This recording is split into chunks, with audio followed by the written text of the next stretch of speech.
Hello and welcome to World MISHA Day. I am Cher Schneider, Head of Conservation at the New York State Education Department in the Office of Cultural Education located in Albany, New York. I wanted to tell you how a presentation in Salt Lake City, Utah changed my conservation practices and quite frankly was desperately needed to aid in the preservation and access of our collections. This slide is a timeline of my journey with MISHA. I want to walk you through how my MISHA journey affected me professionally. In May of 24, this was my first contact with MISHA at the AIC annual meeting. After Izzy Moyer's presentation, I had one question. Has anyone used MISHA for burnt documents? No one had, and so began my journey. In August of 24, MISHA came for an OCE site visit. This is where our formal collaboration with RIT's Cultural Heritage Imaging Lab started. In March of 25, we began our on-site pilot project. RIT came back to OCE to image a discrete project from our library collection, and I will show you what that looks like in a few minutes. In July of 25, I attended RIT's first MISHA summer seminar. This past fall and winter, I began purchasing MISHA equipment for my lab.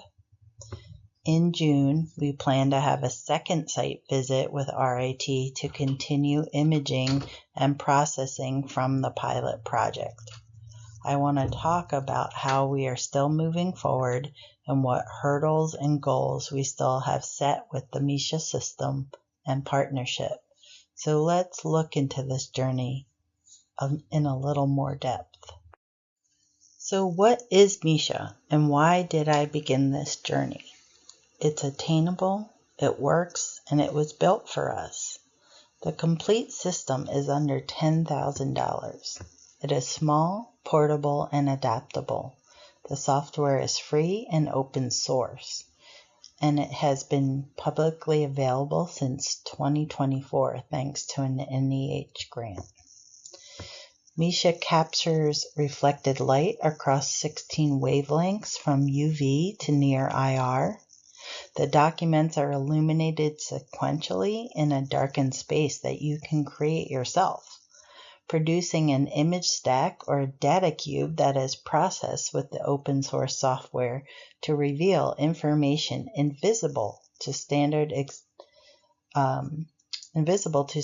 examination or imaging.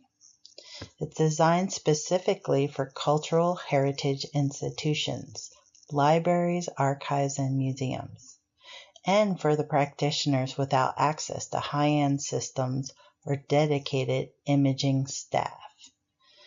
It's not adapted for us, it's built for us, and that distinction matters.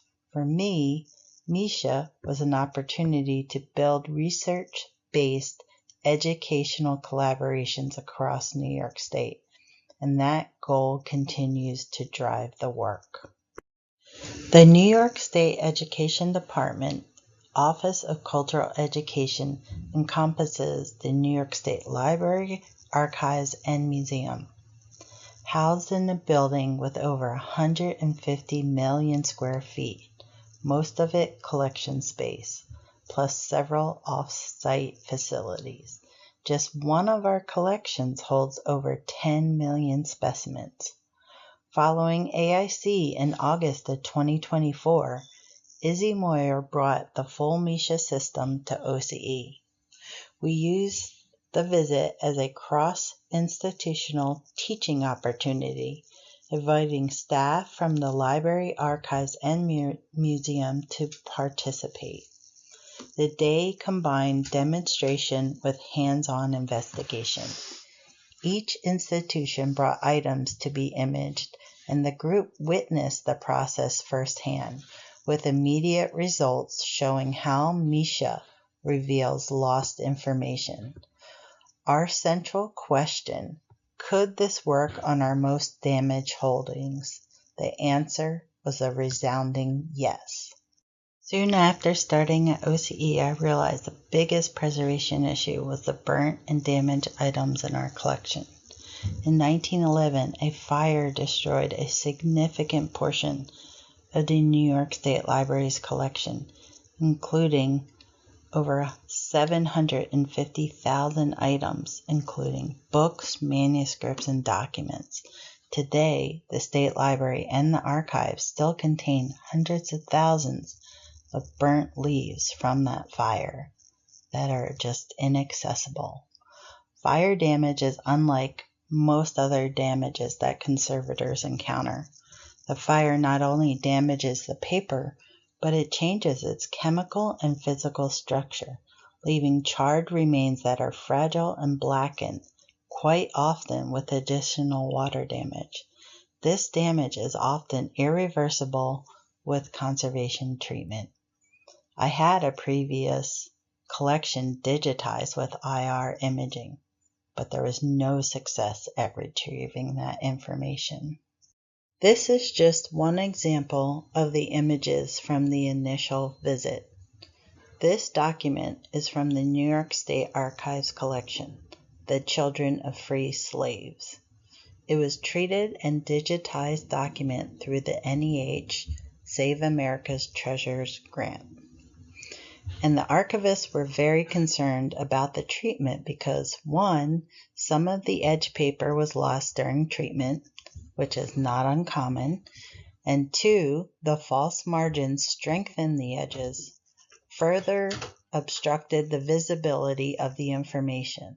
But you can see the lost and obstructed information is clearly legible with the use of the MISHA system and processing with the false color, seen on the three right images.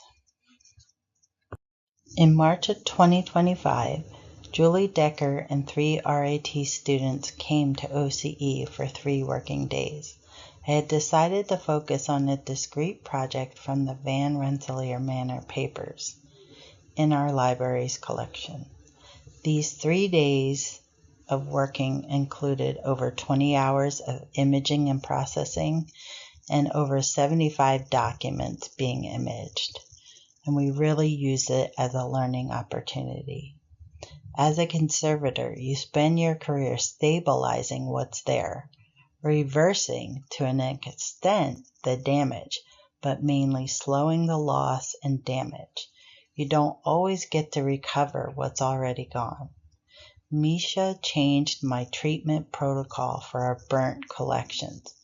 In OCE, we have halted all conservation treatment on the burnt documents, and we are looking to image with MISHA so we can gather and make all the information accessible before conservation treatment when we can. The Van Rensselaer Manor papers are one of the most important archival collections in the New York State Library. They document more than 200 years of daily life in the oldest permanently settled region of North America. This collection includes letters, land transactions, records of material culture, personal stories, maps, and ledgers. Historians, genealogists, archaeologists, and lawyers all use this collection. However, most of the collection has been inaccessible for 114 years.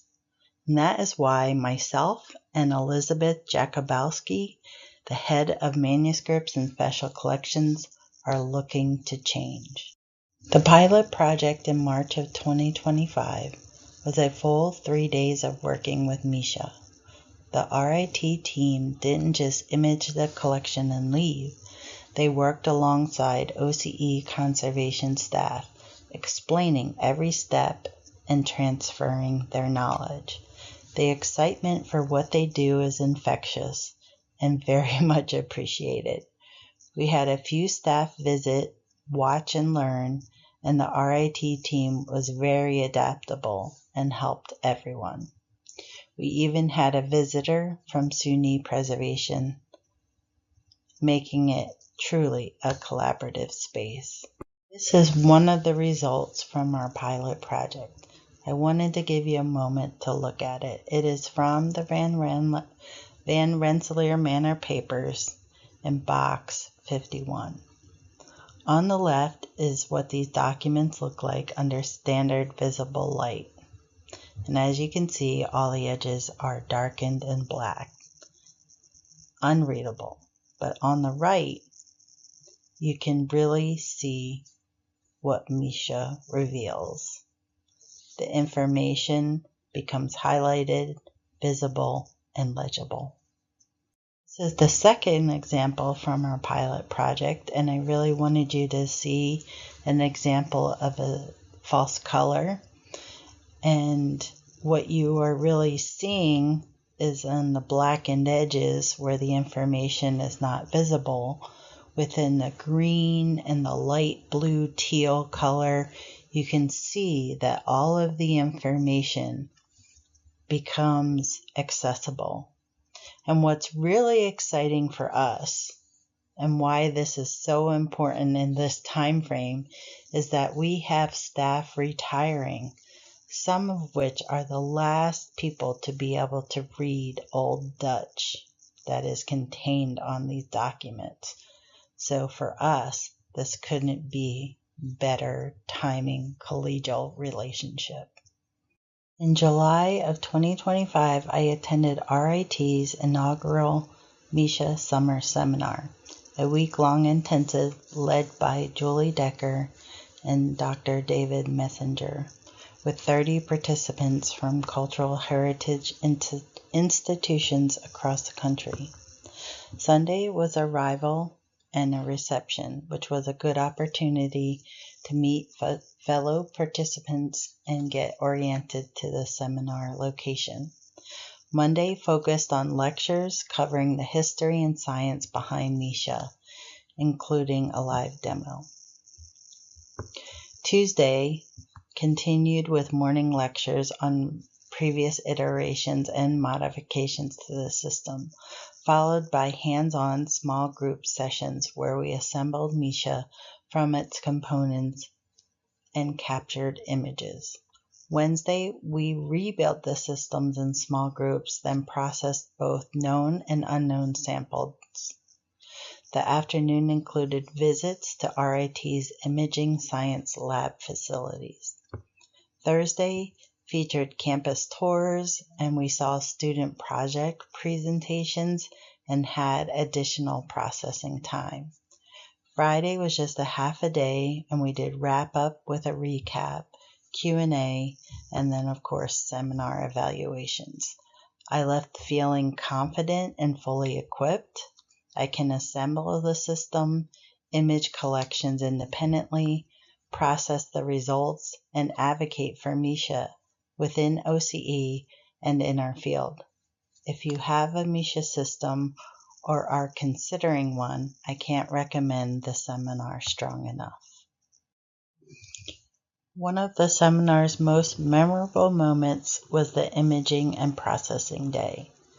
Participants worked hands-on with the full pipeline, imaging and after processing, using agate leaves, paintings, and artifact fragments.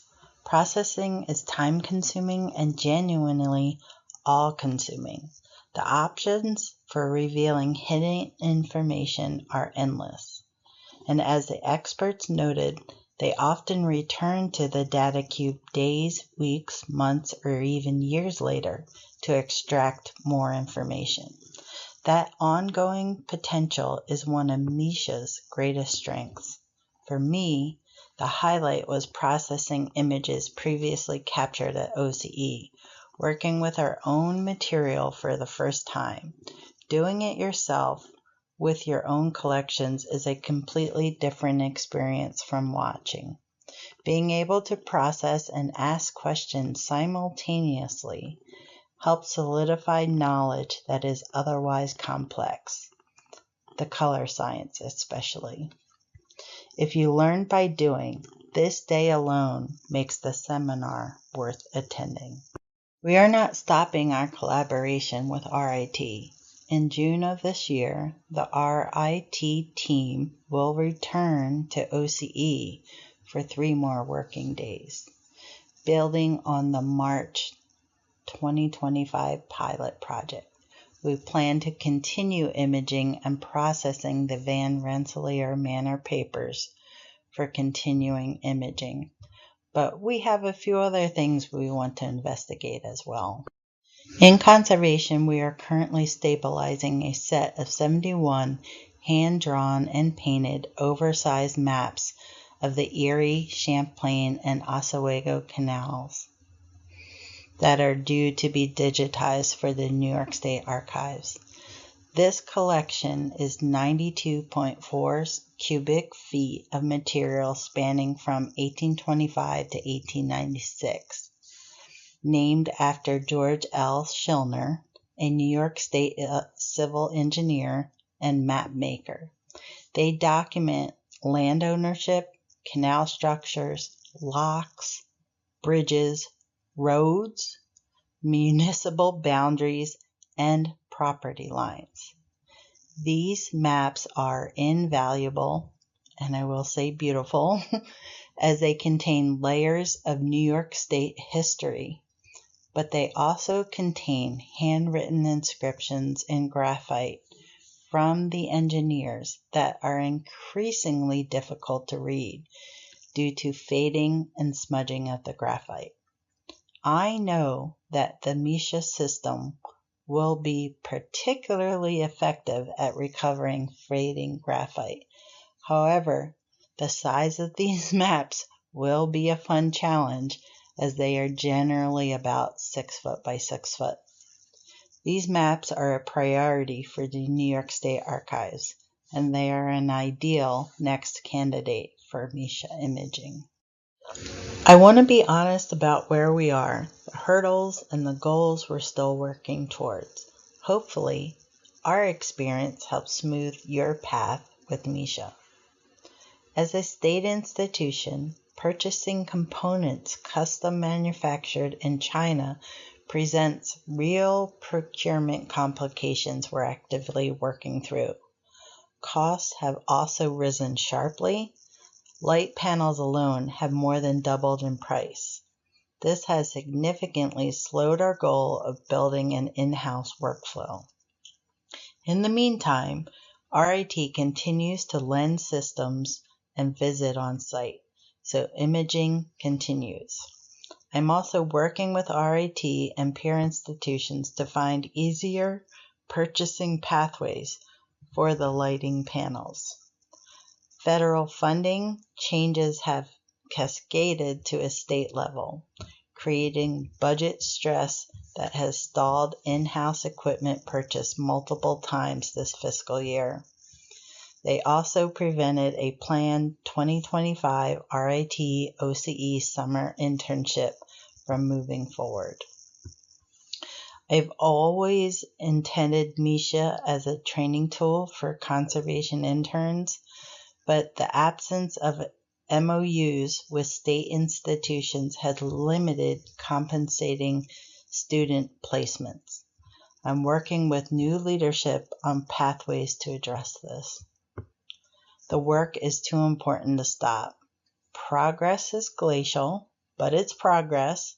My mantra, image, image, image, then process, process, process.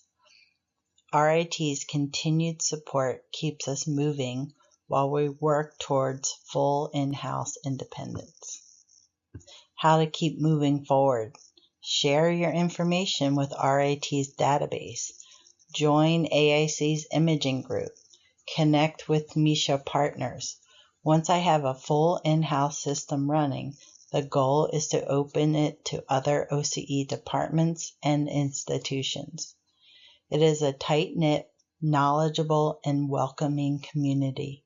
Lean on it.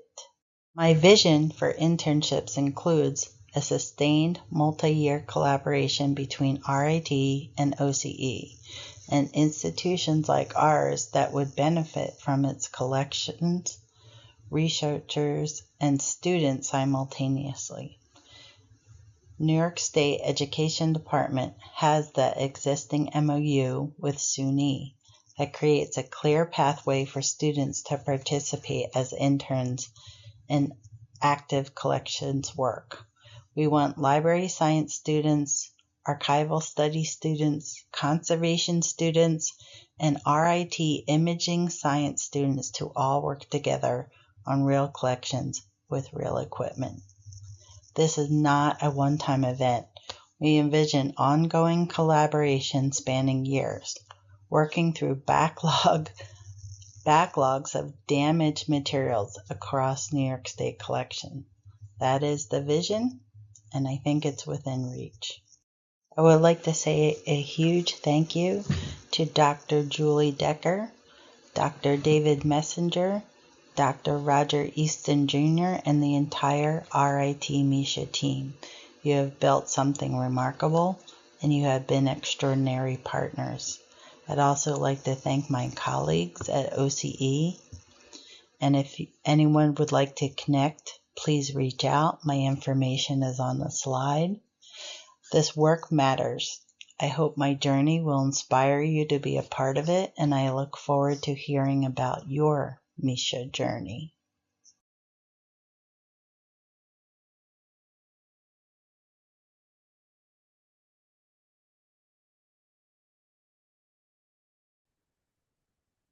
Hi everyone, my name is Kayla. I am a graduate student at the University of Minnesota Twin Cities. I'm currently finishing up my graduate degree in Heritage Studies and Public History, and my capstone for my program revolves around the use of MISHA at non-collegiate institutions. My central research question really centers around the ease of transport, assembly, ease of capture, and ease of software navigation. And the reason I chose this project was because of my background as a community archivist. Formerly, I was the head archivist for a community archive in a place called Rondo, a historically Black neighborhood in St. Paul, Minnesota. And during my work there and also with the indigenous communities here, namely the Lakota and Dakota communities, I've been exposed to a bunch of people who would love to work with these materials, but a historic wariness towards predominantly white institutions and academic spaces make it hard for collaborations to occur.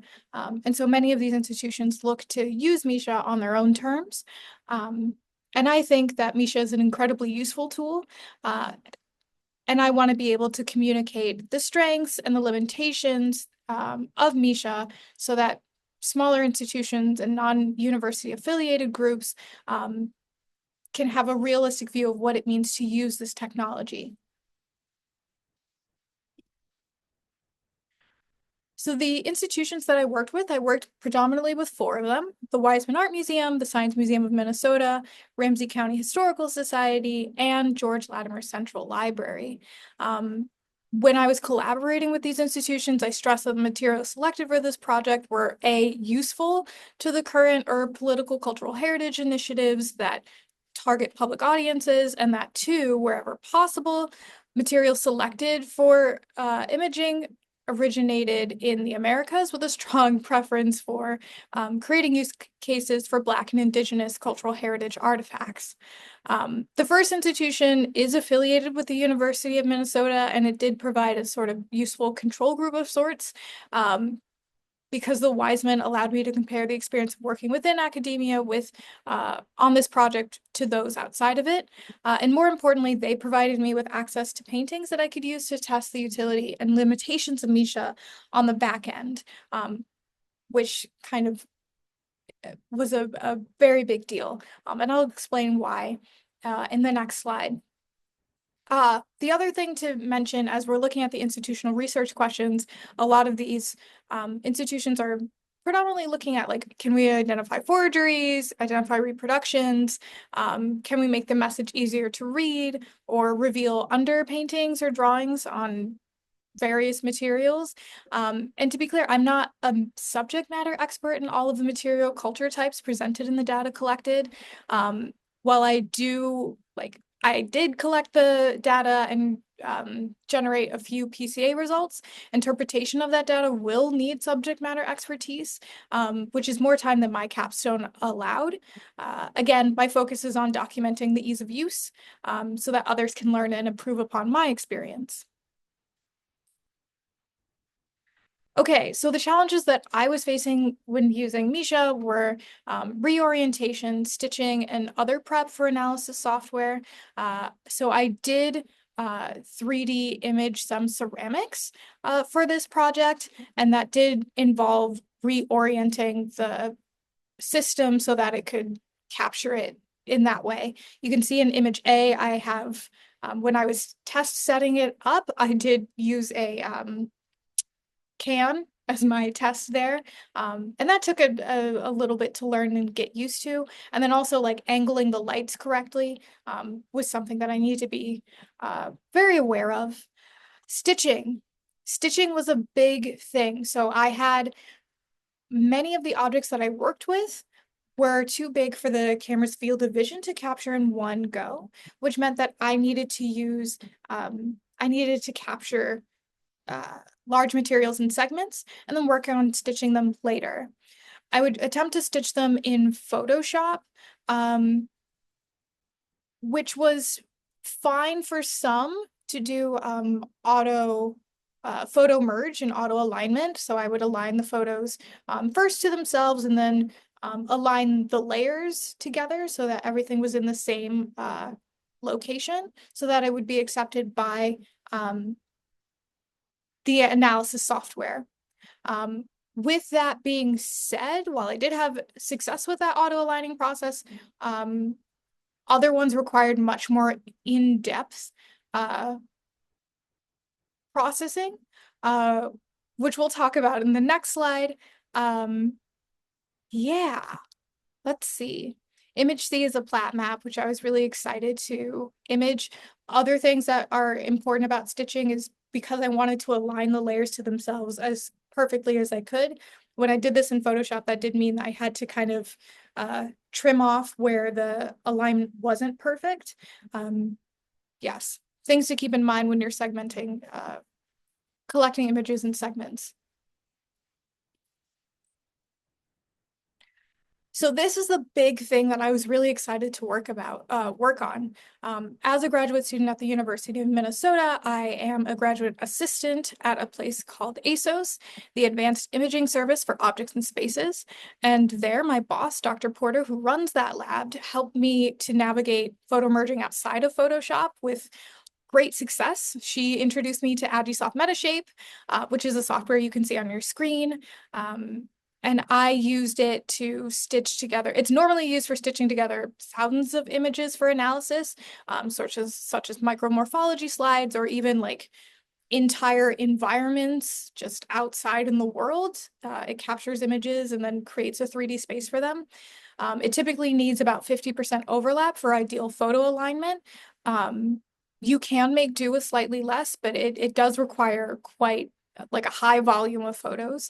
And with my project, because I was doing this on the back end, I didn't really think to take that many photos. So we were really working at the limits of this technology. Her process does take a few hours, which is better than most from what I hear. I know some people have taken weeks or up to a month using Adobe Photoshop to try to align these. And this takes between 2 or 3 hours, depending on how familiar you are with the software. You start with sorted copies and then you go into Metashape. Again, Metashape thinks in 3D space. And because when you send it to MISHA, the file sizes can only be so big, you need to take it to a 3D modeling software like Maya or Blender and flatten the vertices to 0 and then send it back into Metashape so that you can have a nice like template for where the images need to go for ideal alignment. And then you can automate the process of taking in all of the other images from each of the other bands and mapping them right onto that template that you've created. And then from there, you go into Photoshop for some final cropping. And that cropping is important because I tried to do it without the cropping, and because the file sizes were so large, my laptop didn't have enough RAM.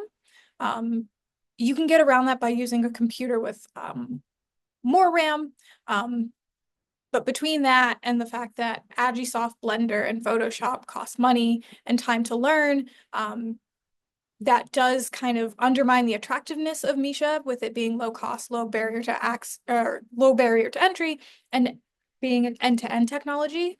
There are also many opportunities for user error in this process. Dr. Porter was kind enough to record using Agisoft Metashape for me, but even then there are some like tweaks that need to be made depending on what exactly you're trying to overlap. And there are hundreds of buttons that you could accidentally click. And when you have when you're working with like 8 images that each have 16 different images that correspond to the light bands, that's the permutations of where things can go wrong are exponential. Yeah. Okay. Let's see. Oh, and this is my last slide. How great. Okay. So this is all of which to say is that Dr. Porter's process, while a success and maybe could be the start of what is a standard for stitching together materials, is a more involved process than a simple point and shoot Kodak camera, and it is a more involved process than sending things straight from Misha image capture to Misha's analysis software. Dr. Porter's process involves resources, recurring money, excess time, and refined technological skills that smaller institutions that hold BIPOC records may not have or will need to rely on university services to get help for. And that does come at a cost of seeming to be extractive, which we don't want to do. We want to empower smaller institutions to be able to do what they need. And I try not to let perfect be the enemy of good. So without RIT dedicating resources to projects like Misha, or the University of Minnesota, dedicating resources to staffing labs like ASOS, I wouldn't have been able to introduce these technologies to institutions who are interested in using them. I think there's a kind of culture around rugged individualism and a valid earned distrust of predominantly white institutions that lends itself to sort of anti-intellectualism or apprehension with collaborating with institutions, bigger institutions. But collaboration does benefit, well, most people, I think. This project for me was a collaborative effort, and I'm very, very grateful to everyone who's helped me. And again, my hope is that by sharing my experiences with troubleshooting with Misha, other people can learn from it and it can be shared out. Thank you so much for listening to my presentation. You are welcome to contact me via email if you have any other questions. And thank you so much.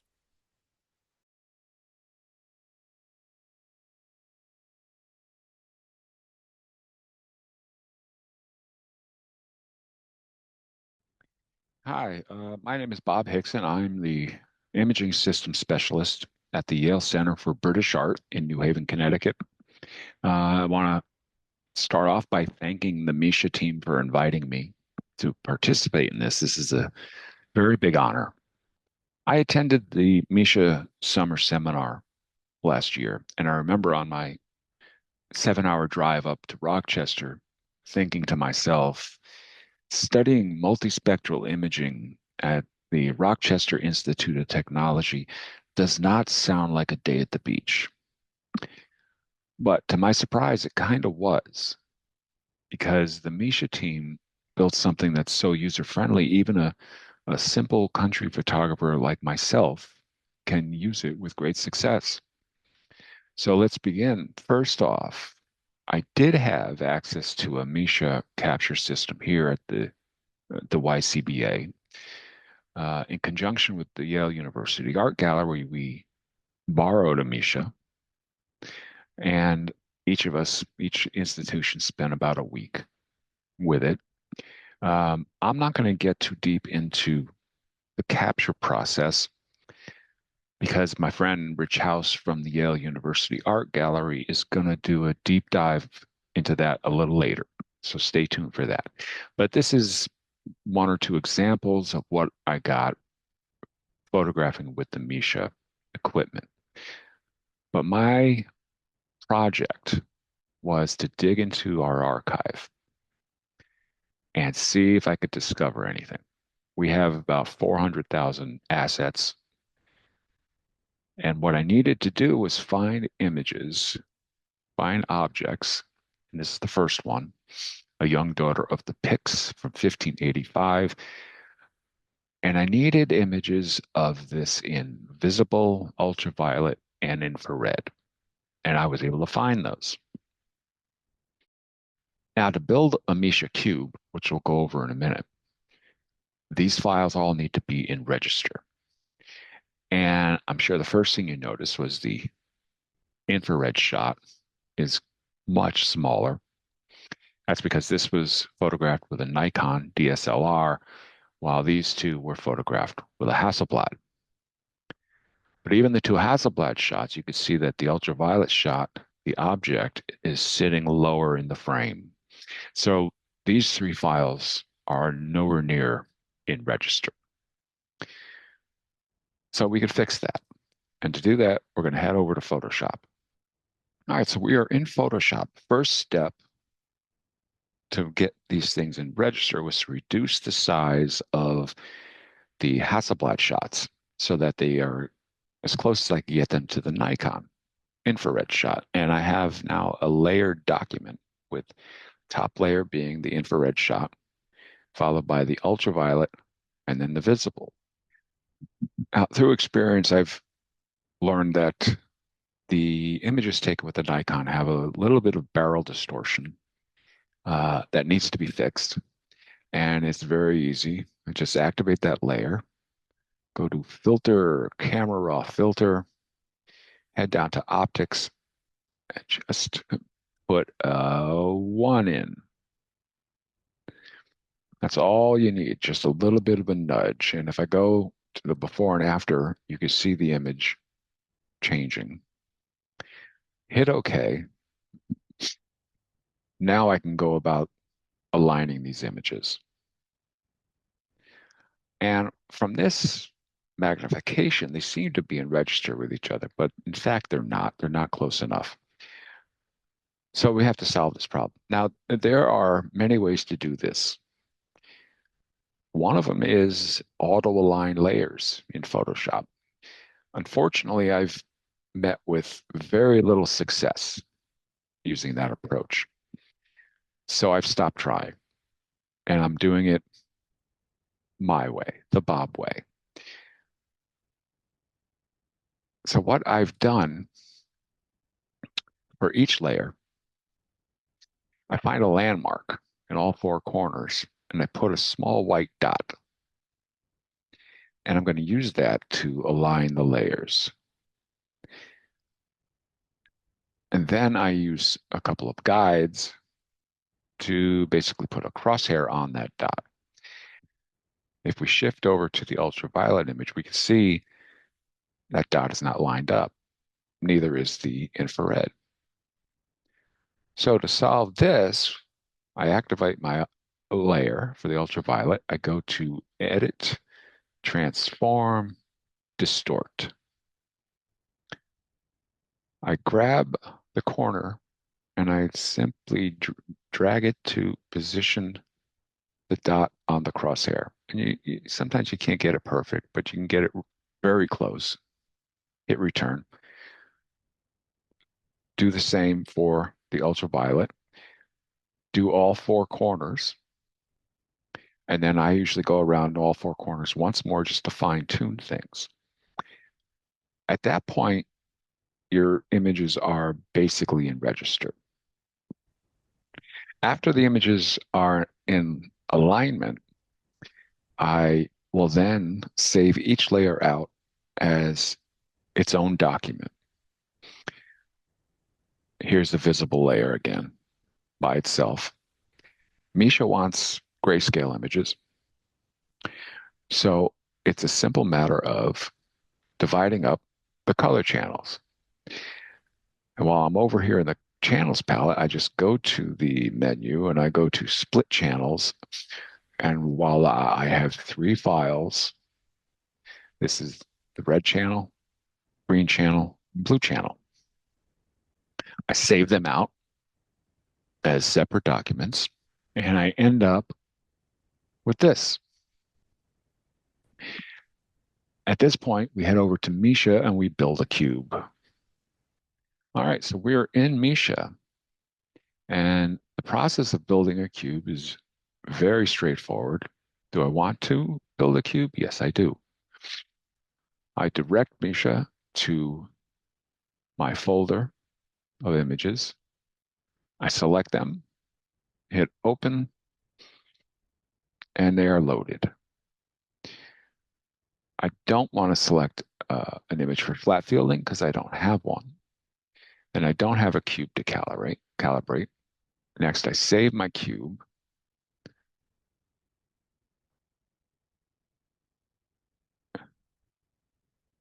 MISHA demo, right back to the same folder. Successfully saved. Do I want to open it? Yes, I do. So we have a cube. Now, the first thing you could do if you were curious is you could switch this toggle over to grayscale. And with this button, you can cycle through your images just to see what you've got and where they landed up, what band. The band is up here. Flip it back to RGB. And now you can mix and match these bands to produce, what I try to do is produce an image that has the most contrast between colors. And in this case, I know that band 1, 5, and 2 give me a pretty interesting image. But we're not going to stop there. We're going to go to analysis. We have a choice of maximum noise fraction, principal component analysis. These are the ones that I use most often. And I'm going to run these, but to save time, just like in our favorite cooking shows, I have a couple already in the oven. And here is the principal component analysis. And it's a very interesting image. I think this is very successful. A lot of contrast, a lot of things a conservator can poke around in. I also did a maximum noise fraction.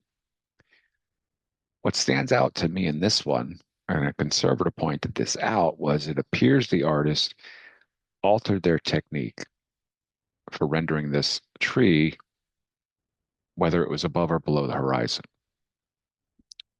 Found that to be a very interesting tidbit. Here are the two side by side, and this is the PCA at approximately 100%. So as you can see, if your registration is successful, you end up with a pretty sharp image. We're going to move on now to The Brown Teapot by Gwen John. This is an object that I photographed in infrared with our Apollo camera. I created 3 files, each targeting a specific area of the IR spectrum. And I thought, what would happen if I built a cube just out of infrared images? It could be very boring, or it could be interesting. Only one way to find out. I went ahead. And what I think happened was pretty interesting. This is a PCA. You can clearly see the underpainting. See how the artist mapped out this image. And you also can get a hint at various materials that are hiding underneath the surface layer of paint. So that was a very pleasant surprise. Here, you remember this is one of the objects I photographed with the MISHA capture system. Well, we also happen to have a painting by the same artist. And I also photographed this with the MISHA. And this is it on the left, a photograph with the MISHA. This image on the right is my approach with images from our archive, but in this case, I only had visible spectrum and infrared. No UV on this one. So I decided I'd get a little fancy, and I added an X-ray. This, I find it to be fascinating. I don't know enough to explain what I'm seeing, but a conservator certainly would. So that was a very interesting thing. Lastly, we have the first Marquis of Winchester. This is a painting that our conservation department had produced a series of XRF scans. These top 5 and these bottom 2 are all macro XRF scans. These 3 are the red, green, and blue channels of a Hasselblad shot in the visible spectrum. So I decided to bring everything into register and build a cube. And I was surprised at what I saw. This is just what I call the base cube. And I've never seen one this vivid. I've done nothing to these images, no saturation, no hue adjustments. This is just how the MISHA software presented it. Now, the one area where we're kind of missing the boat, if you notice very faintly, there's a sash over this gentleman's left shoulder, and it's not really showing up here. But then we ran principal component analysis and maximum noise fraction. Now, on the right maximum noise fraction, again, the sash doesn't really show. Principal component analysis, there it is. So it's telling us something. The other thing that this is telling us is that this ruffled collar is very much sitting off on its own. Where over here, it's not far off from skin tones or the highlight on this staff. But the highlight on the staff, collar, and the skin tones over in PCA are drastically different. So I think that's the winner in this case.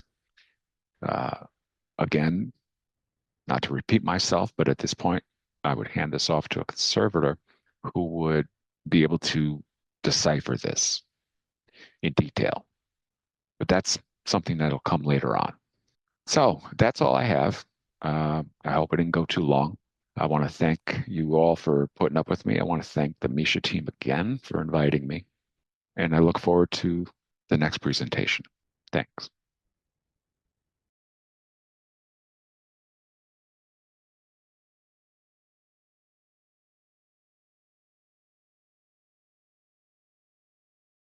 Hello, my name is Richard Dudas. I am professor of composition and music technology at Hanyang University here in Seoul, South Korea. In addition to doing composition and computer music, I also have a strong involvement with the decipherment and reconstruction of medieval musical fragments, which is how MISHA fits into this presentation. So thank you for having me here at the second Worldwide MISHA Day. It's actually a day later here in Seoul, so I'm grateful that you were able to schedule me toward the beginning of the program. This presentation is about my using the MISHA spectral image analysis environment software to process images that are not strictly multispectral in their origin. Specifically, these are a set of images of a 14th century musical fragment at the library of the Franciscan cloister in Würzburg, Germany, which were taken with a normal camera under 2 very different lighting scenarios. But my journey here with MISHA actually begins in Rochester. Last spring, I visited the Sibley Music Library's Ruth T. Watanabe Special Collections at the University of Rochester's Eastman School of Music to see a damaged parchment leaf from the library's Oscar Fleischer collection. This preserves the second half of a nearly unique chasse. A chasse, which is quite literally a chase, is a 14th century musical form where musical lines chase each other. This is also known as a canon or round. And if you know the song Frère Jacques or Are You Sleeping Brother John, Frère Jacques, dormez-vous, dormez-vous, then you know what a canon or a round is. And consequently, you know what a chasse is.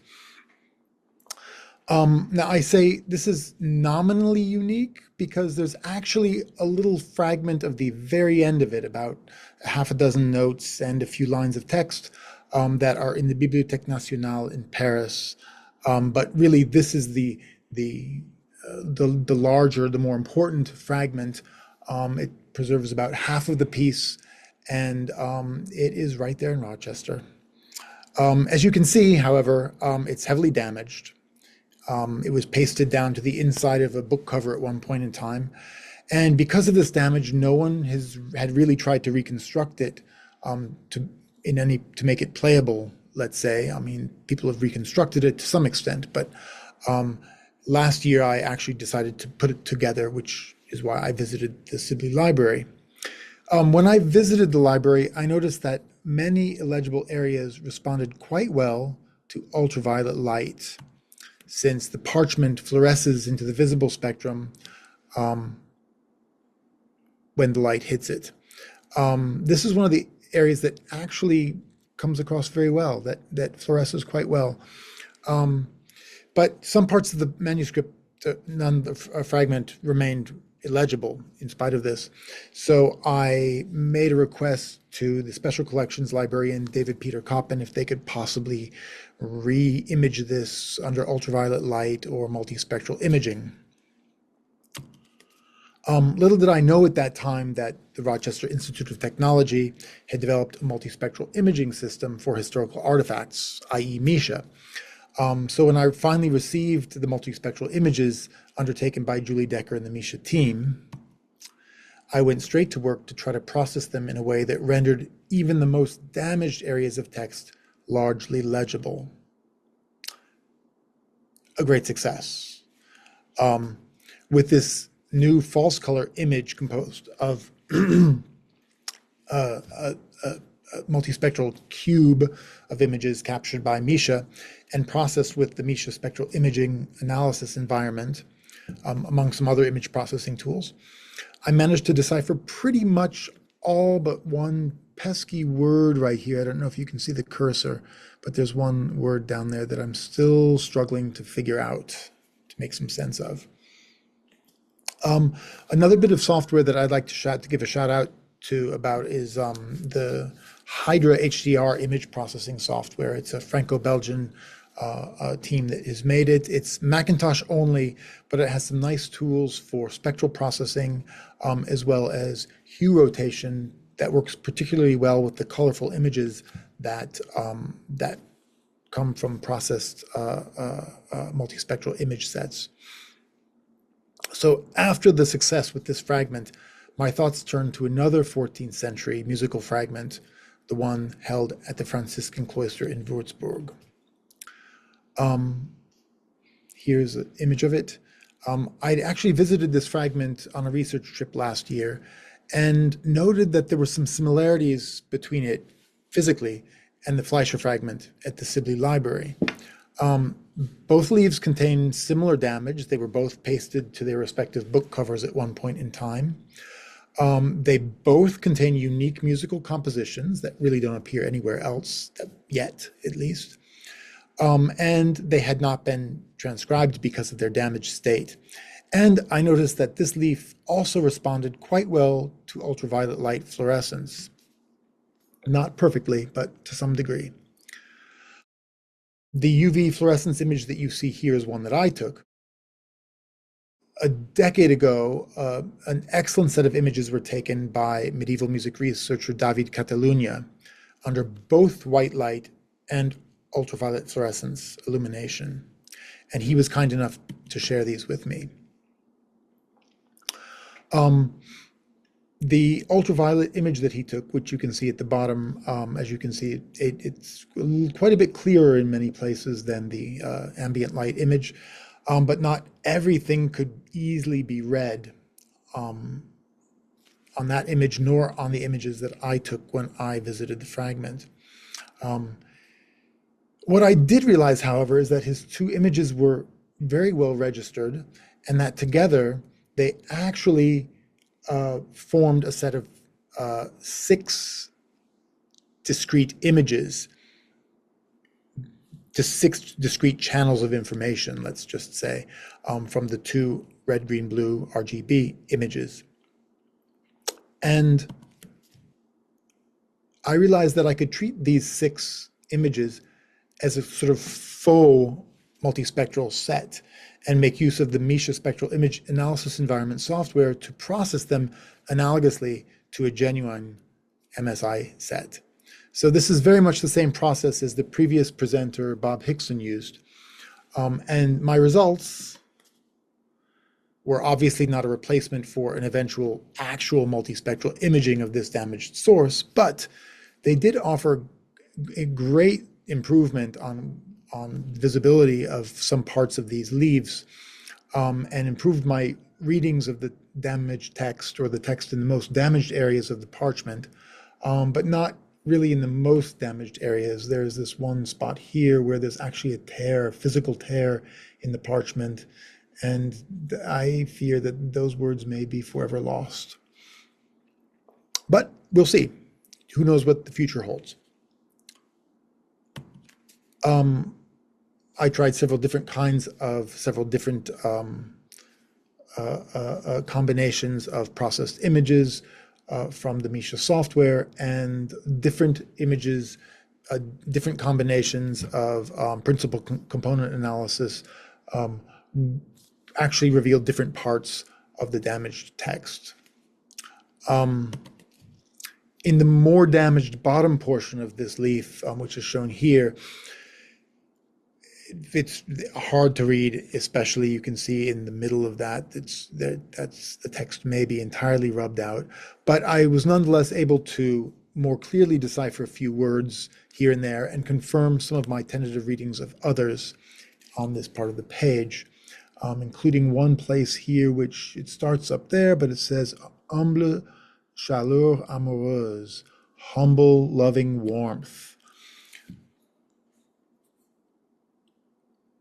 And the result is that I now have the vast majority of the two poetic texts for this piece of music. And it's basically a medieval courtly love song.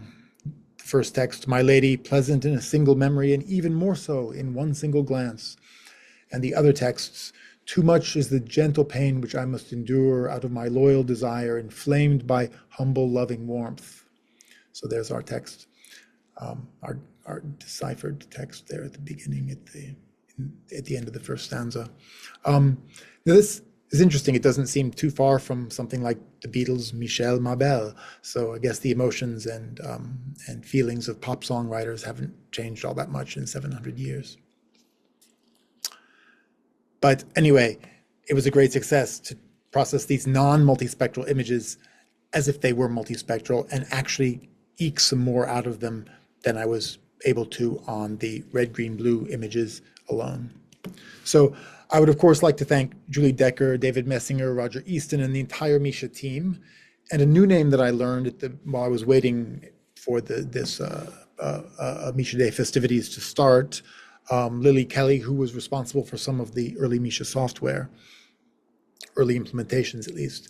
I'd also like to thank David Peter Koppen at the Sibley Music Library, David Catalunya for sharing his photos with me, Frater Andreas Fiebach at the Franciscan Cloister in Würzburg for his enthusiasm about this musical fragment, as well as Larry Arp, Emeritus Professor at the University of Wisconsin-Madison, who provided copious amounts of feedback on my musical transcription and reconstructed texts.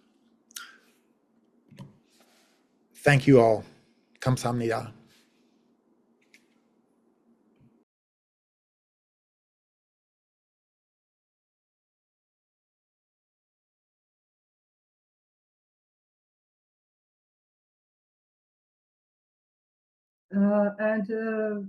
It also have stamp and the red box.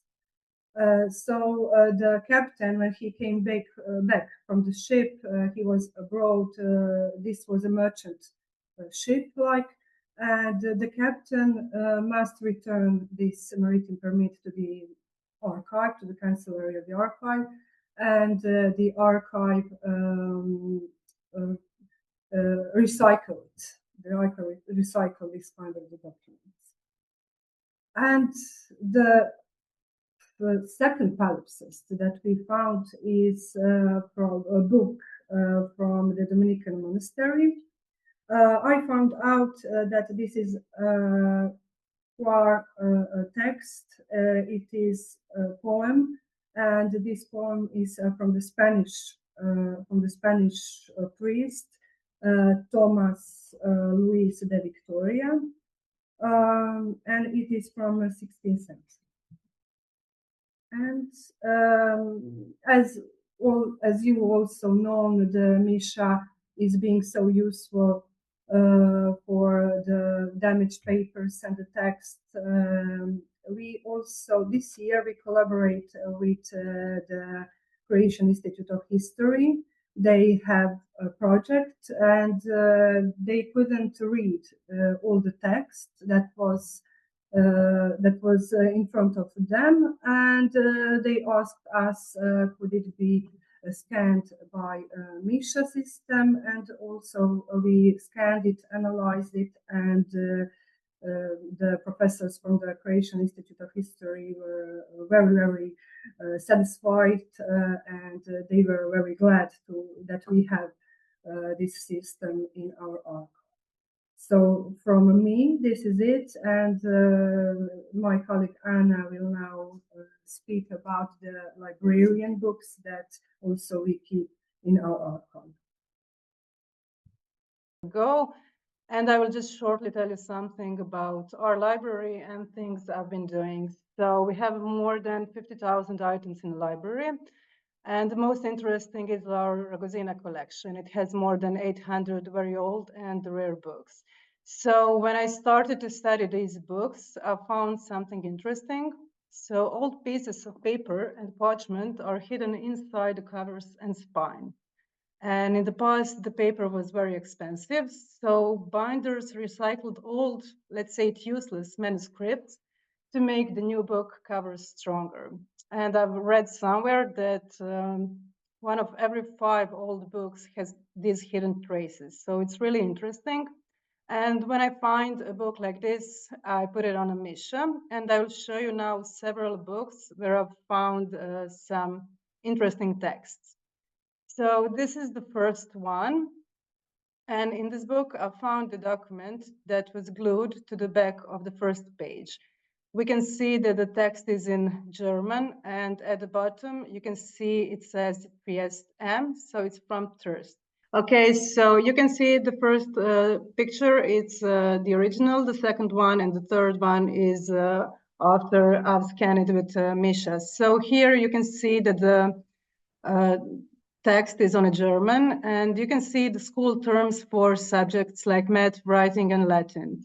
So I'll send it to the experts in the archives in Trieste, and they helped me understand that this document is from the late 18th or early 19th century, and that this was common in the Adriatic region during the Habsburg time. Also, I have found a watermark that proves that paper is from that specific time and place. And it's really interesting to see that the book that was printed in 1764 was probably did not have any bindings until the time that we found this document. So Vedran, if you can put the next slide. Okay, thank you. So this next example is also really nice. And okay, I can see in the chat, thank you. So this is a piece of a music page and text, and it was glued on the back cover of the book. So the cover is 42 by 28 centimeters, so it's really large. And because it's so big, I think that it came from a very large medieval core book. I believe that this fragment is part of the famous hymn Pange Lingua, written by Thomas Aquinas.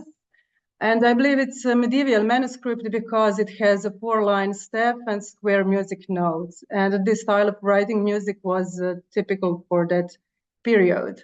And you can put the next one, please, Vedran. Okay, so this is the last one. Here we see a printed form. It's probably some kind of a text document.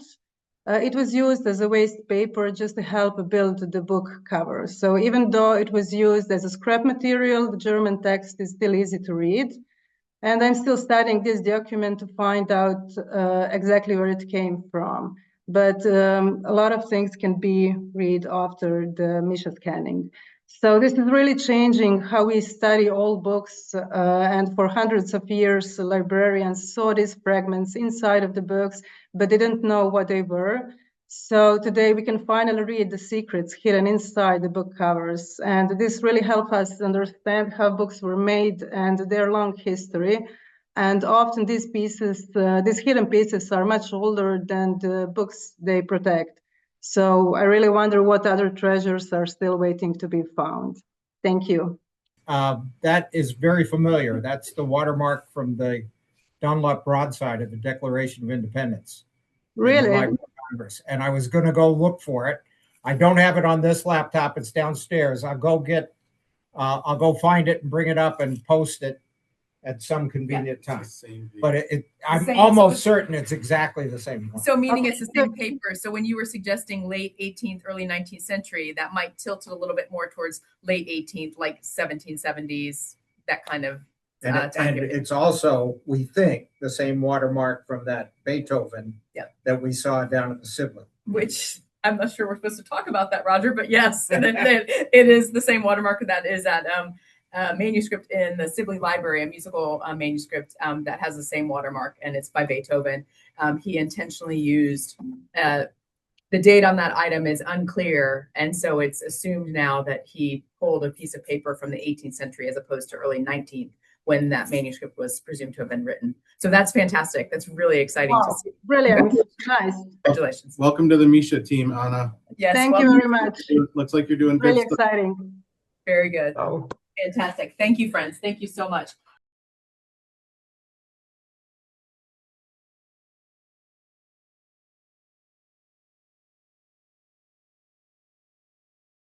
Okay. Actually, we should probably introduce ourselves first. I'm Stephanie Leahy. I'm the Andrews Fellow in Book Science at the University of Toronto, affiliated with the Old Books New Science Lab. Hi, I'm Rachel DeCrush. I'm a Special Collections Librarian for Book Science at the Thomas Fisher Ware Book Library at the University of Toronto. And I work closely with Stephanie on some of these Andrews-related projects, and happy to share some of them with you now. So I'm just going to start and give a very brief kind of introduction of sort of like how we got here and sort of what our hopes are with MISHA and what we want to plan in the longer term. And then Stephanie is going to lead us down a bunch of examples of some cool things that we've been able to do thanks to having the MISHA. Before you start there, can people see the slides okay? Is that? We're only seeing that first title slide, so unless you advance. We're seeing the toolbar along the left, and that's fine with us, but go for it. Okay, perfect. All right, we're good to go. Great. Okay, can we move to slide 2? Okay. Oops, there. Perfect. So we sort of took a funny long path to get to the MISHA, but I've been a part of several projects funded through the Mellon Foundation as a part of the Old Books New Science Lab at the University of Toronto under Alex Gillespie. And sort of aspects of those projects sort of led us towards this sort of space as the years kind of went on. We had a 2-year project with the book in the Silk Roads, which ended in 2020, followed by a current project that's ongoing called Hidden Stories, New Approaches to the Local and Global History of the Book. As we were doing, carrying out research in these projects, we started getting more and more interested in the different ways in which we could learn about the materials here and elsewhere that we were studying using various different scientific techniques. So much so that once we started the Hidden Stories project, we have sort of 9 research areas, and we dedicated a research area to what we were calling book science broadly in particular. So whether it's sort of advanced imaging, biocode ecology, X-ray fluorescence, sort of all these different avenues which we wish to take to sort of, we're interested in order to learn more about the objects that we have in our collections.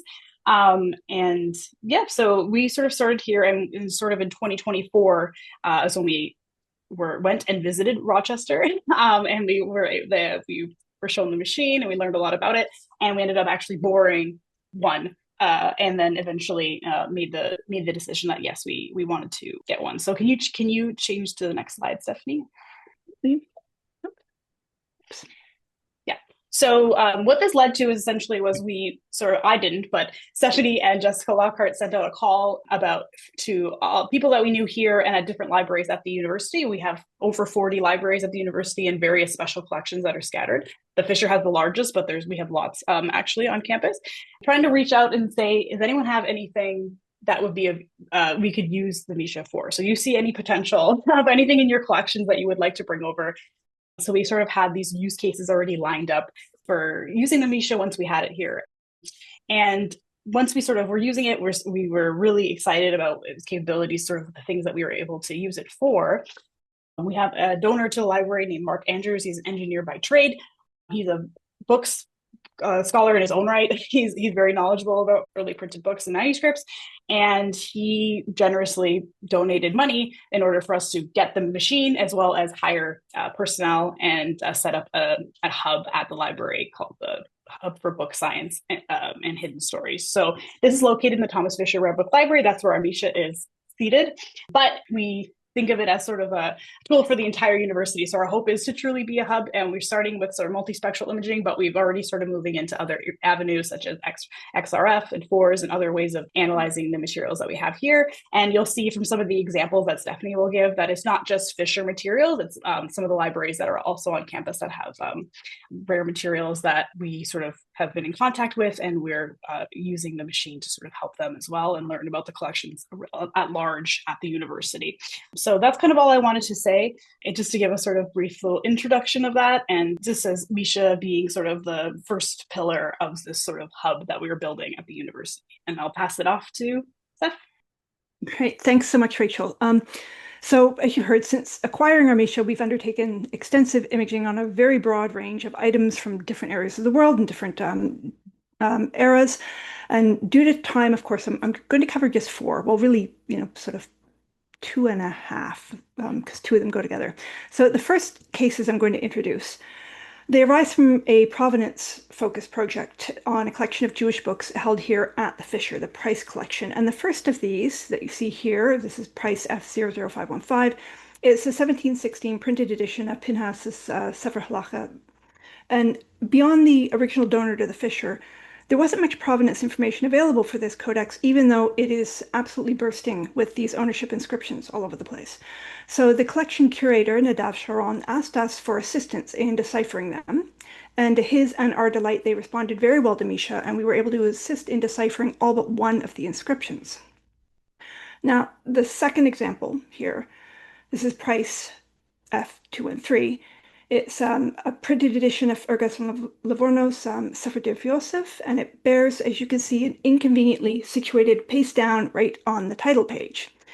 So what was being covered here?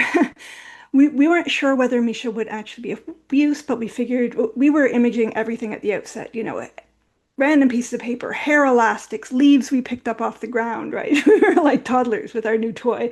So we said, you know what, let's do it and see what happens, right? And lo and behold, the MISHA can see through at least some paste downs. Now, mainly this paste down covers publication information. The book was printed in Livorno by Abraham Meldola in 1741, but it also covered a censor stamp. And indeed, we suspect this may have been why the paste down was applied. It turns out that the same stamp appears in the other price codex we just looked at, F515, pointing to a shared trajectory for at least part of their history. Now, I've been deliberately a bit vague in discussing these 2 examples because further work on what we've uncovered here is currently underway, but it's being published and not by me, and I don't want to step on someone's toes for that. The next case also comes from Fisher Collections, and it is Friedberg manuscript 3012. This is a manuscript of legal commentaries, responses to the Talmud, to be specific, by one Meir ben Baruch, who was a 13th century German rabbi and poet. And it's in a Sephardic hand, so Spanish or Portuguese, and dates from the 1400s. Now, as you can see, at some juncture in the past, this manuscript was quite badly water damaged, and then mold set in, and this made it exceptionally challenging to read, which was not ideal because this is a very important, unique witness of this particular text. And a range of scholars, have tried to work with it and made some headway, but, not really cracking the case. And a range of conventional imaging methodologies have been attempted in hopes of resurrecting this particular witness, but they hadn't borne much fruit. So Fisher came to us and said, can you assist us with textual recovery? And we tried the MISHA, and as you can see, it responded beautifully. We've made the text considerably more legible, and the codex, I'm pleased to announce, is now being imaged with MISHA in its entirety, cover to cover, so we can restore this important witness to scholars at the Fisher, but also abroad. My understanding is it's going to be hosted online. So my final example here This is from elsewhere in the University of Toronto system, the Robertson Davies Library at Massey College in the University of Toronto. And this is Reuter FF0012, part 1. This fragment belongs to a collection of 5 fragments, which, along with other manuscript binding waste and a variety of medieval Western European manuscript leaves, came to Massey College in February 2017 through the donation of Will Reuter, who is a former graphic designer for University of Toronto Press and the founder of the Canadian private press, Alaquando Press. Now, Will, we knew, inherited this fragment from his great-uncle, Wilhelm Reuter, who was a leading Dutch artist of the early 20th century, and he lived in Amsterdam. Wilhelm likely acquired it via friends, in bookbinding, or via his daughter, who was a trained bookbinder. Because as you can see, this is clearly binding waste, and I wish we had time to look a little more closely at other pictures of it. There's glue all over the back. It's in quite a state. So we did have some provenance details for this scrap. That wasn't the focus in this case. However, it's so challenging to read with faded ink, effaced ink. Some is, lifted right off, whereas the glue is soaked through. It's caused discoloration. And so Massey librarians weren't clear on precisely what it was. We knew where it came from, but what exactly is it? What does it say? That said, in 2020, the previous Massey librarian, Julia King, who's now a librarian at Lambeth Palace, tentatively identified it as a medieval French royal charter. So in hopes of further advancing knowledge of this fragment, the current Massey librarian, Chana Algarvio, brought it to our attention. And the MISHA results weren't perfect. The condition is very, very poor, but we were able to resurrect sufficient detail, both of the text and of the folding pattern, to determine that this is a letter patent. It was issued on behalf of France's King Louis XI, who reigned from 1461 to 1483. This is Louis the Absolute Spider, as he was called due to his reputation for nefarious plotting, right? So the fragment's origin is indeed medieval France, but it's not a royal charter. It's a formal response to a petition issued on behalf of one Jehan de Ponchier, and the original plea would have been directed to the Master of Requests, the principal probationary clerk within the French institutional framework. The resurrected details here specifically link this fragment to the regional parliament of Toulouse. Now, work on that case is sort of ongoing. We're just finishing up. I am Seb Sobecki, who was absolutely invaluable in helping tease out a lot of the details here. I've been writing that up. And more information to come along. But this is just to give you a sense of the kinds of things we're doing right now with the MISHA. There are other cases I wish I could have gone into. We've been working, different kinds of setups to work to rake the MISHA for blind printing and things like this, and making a little bit of progress. But for now, I guess, thank you very much for your attention. I think we were under time there, were we? I was aiming to be under time. You did great. Fantastic. It's 1:28. We've got a couple minutes. If anybody has any questions, or if you put something in the chat, feel free to voice that question. Rich House is up next, but we have time for a question if anybody would like to ask one. Stephanie, are you still doing most of the imaging in your sensory deprivation in your little room in the Fisher, or are you moving it around? No, well, we were looking at moving it around, and actually, my alma mater on the West Coast, I was telling them about this work, and they're quite excited. We're trying to arrange for next year a visit for me to go out and train some of their students, and also image some of the stuff in their special collections. University of Victoria has a decent collection of medieval manuscripts, and there's some examples there that would probably respond really favorably. The Fisher very generously cleared out one of the study carrels in the basement for us, in the rare books area for us, and blacked it out. They did an excellent job, and they affectionately refer to it as the sensory deprivation carrel, and that's where we do our MISHA-ing, but we're hoping to move it around more. As for I have been doing a lot of it, but over the last semester and a bit, we've trained a whole bunch of students. I'm not sure how many Rachel would know. I can't remember. 10. We trained 10 students, and now I'm currently training Fisher Rare Book staff in how to use the MISHA, so we can get other people on there who will be able to undertake these kinds of projects, and in particular to get that large Hebrew codex entirely imaged and apt for scholars. That's fantastic. That's awesome. Congrats, team. Way to go. Before Rich starts, Roger found a picture of the watermark. So I'm almost certain that's the same watermark. Not showing. Not showing it. It's not showing? Now we got it. Yeah, go for it, Roger. Okay, well, I'm not much more to say. I think this is the watermark on the 1776 Dunlop broadside, printed copy of the Declaration, and that we imaged at the Library of Congress in 2010. And there is the watermark that we got from that. If you look way over to the right, and hopefully I can figure out how to do that, you can perhaps see, well, it's just off the edge of the screen. You can see where it says United States of America. So there's the printed copy, and we imaged it in 2 sections, and there's the watermark. So I'm almost certain that's the same one. Fantastic. Thank you, Roger. So Madrona, Paula, Anna, if you're around, we can circulate that image to you from Roger to make sure you get it so that we can maybe do some comparison. But that's really exciting. Okay. Thank you. Thank you. That's amazing. Thank you, Roger.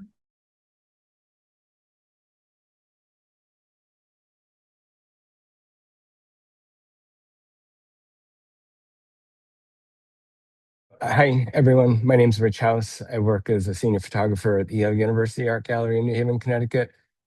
And last July, I was able to participate in the MISHA Summer Seminar at the RIT campus in Rochester, as did Bob Hickson from the Yale Center of British Art, who presented earlier. And after that, we did get ourselves into the queue to see if we could borrow the MISHA on our campus. And so our institutions are actually across the street from each other. So we just partnered together to share it, and we split the time between the two. And so when I received the setup, I had the experience of the workshop, but I did want to see what I could do about modifying a little bit outside of the framework. And we wound up actually putting the LED panels on some grip heads on light stands, and just mounted the Blackfly camera onto a studio stand, just mimicking very close to the dimensions that it would be if it were all on the framework, but just sort of freeing up a little bit of flexibility if we wanted to change things up. And that's studio that we work in, we have complete control of the lighting, so I could just darken it down and overpower anything. And so, similar as other people have said, the first thing knowing that it was coming was to ask our conservators if there was anything that they wanted to see that they thought might be good candidates. There were a couple of panel paintings that we tried to do some work with. And then there was this one particular piece that I'm going to concentrate on here, which is an Indian watercolor on paper. And it was treated by our paper conservator, who indicated that she believed there was some text in here somewhere that she wanted to know how much we could pull out of it. And so my first step was to go ahead and use the MISHA setup as is, as I configured it, and ran the 16 shots of the different wavelengths. But one of the issues that I have after doing all of that is, if you look at this preview here, you'll see on the left and the right is the capture sequence, and then the lens cast calibration, or the flat fielding sequence. And when you're setting up in the MISHA software, you only have 4 choices of exposures, and I found that to be a little bit limiting, especially if I got to a situation where I wanted to actually back the panels away a little bit further and have a little more control over the actual exposures.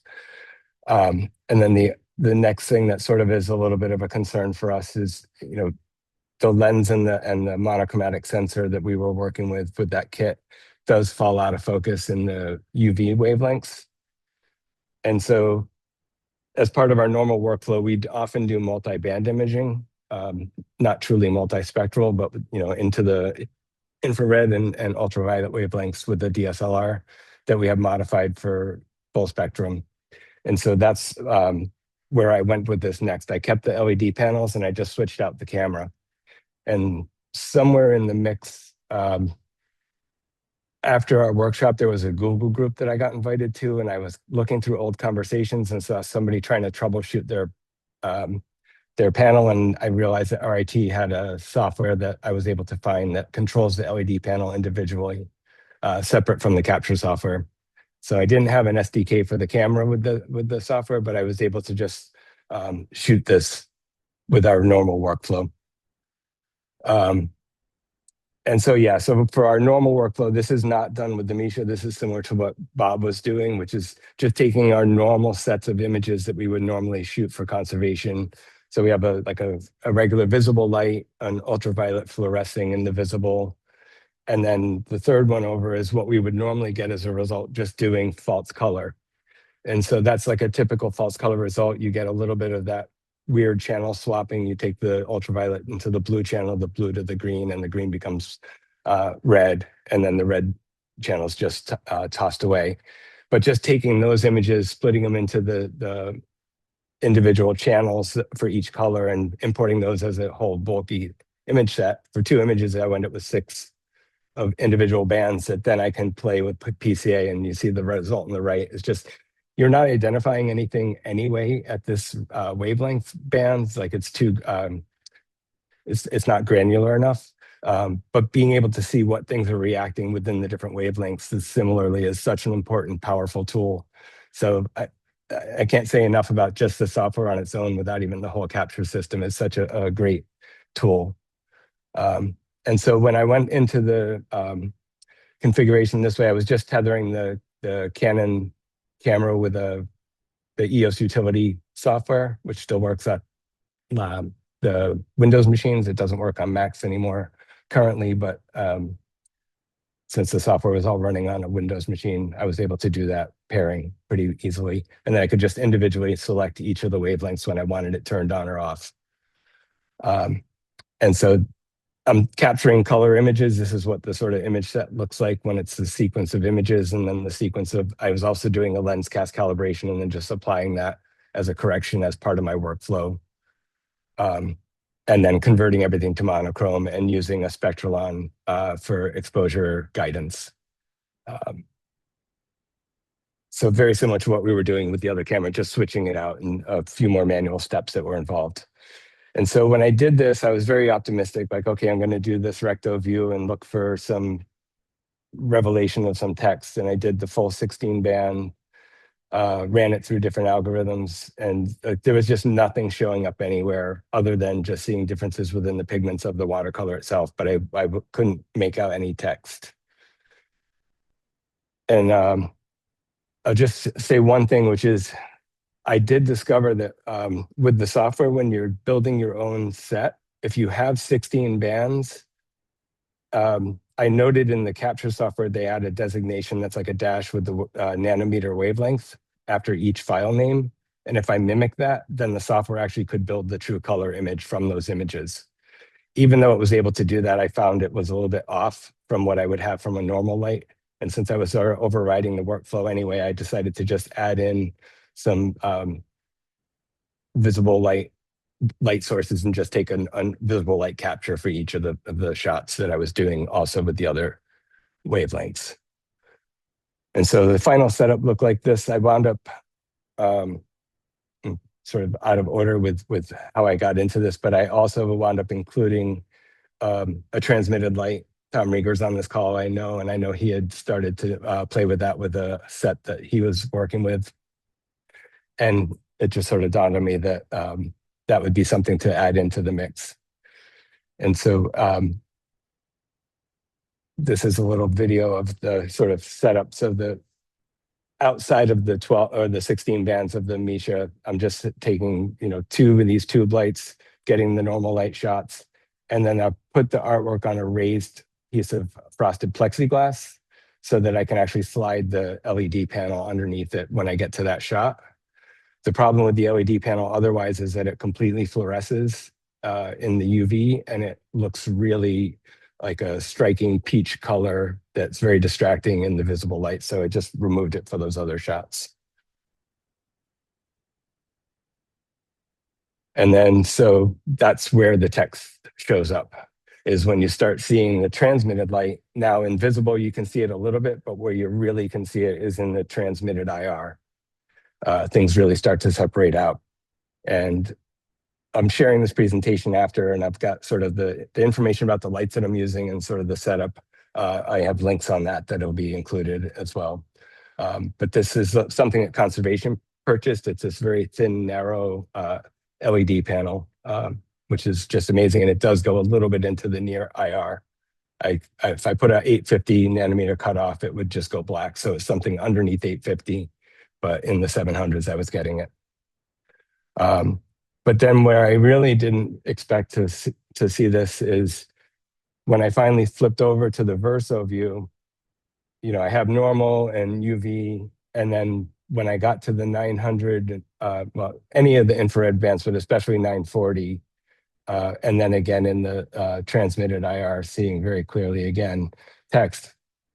There's actually text that I could not see at all with my eye on the back that shows up in the infrared, but it's a little bit less than what you see with the transmitted. And so what I've figured out is that we're actually seeing both sides of the text. I'm just not able to read the front text through the watercolor pigments with any of the bands. But when I'm transmitting it from the back, I can get a full read on what's on the back. And then the challenge was to see if I could tease out a way to extract what I know is the reflected version on the Verso versus what the transmitted is, which is an overlapping of the front and the back. And that's something I just don't know if MISHA is like algorithms in the future, if that's something that could be considered, something that would like extract from a limited data set. Because the other part of that is looking at the MISHA data set for the Verso, there's all this stuff about the adhesives and different things of texture on the back, which suddenly would start to add all this interest in like a principal component analysis of things reacting differently. But they're not really what I'm interested in. I'm interested just in the text and trying to split that apart. So this is just a little bit zoomed in look at that sort of example. And so on the top left, you can see that it's the dual text overlapping through the transmitted. On the bottom left is just the reflected on the Verso. And where I wound up actually having some success was bringing this into Photoshop and playing with layers and manipulating some things about it, inverting one of the layers and doing a little bit of lighten and darken and adjustments that way, where I could actually match the tone of the paper and kind of make that text disappear. So what I have on the right is what's remaining of the text that I can make out from the transmitted, even though I could never get to it from a straight shot.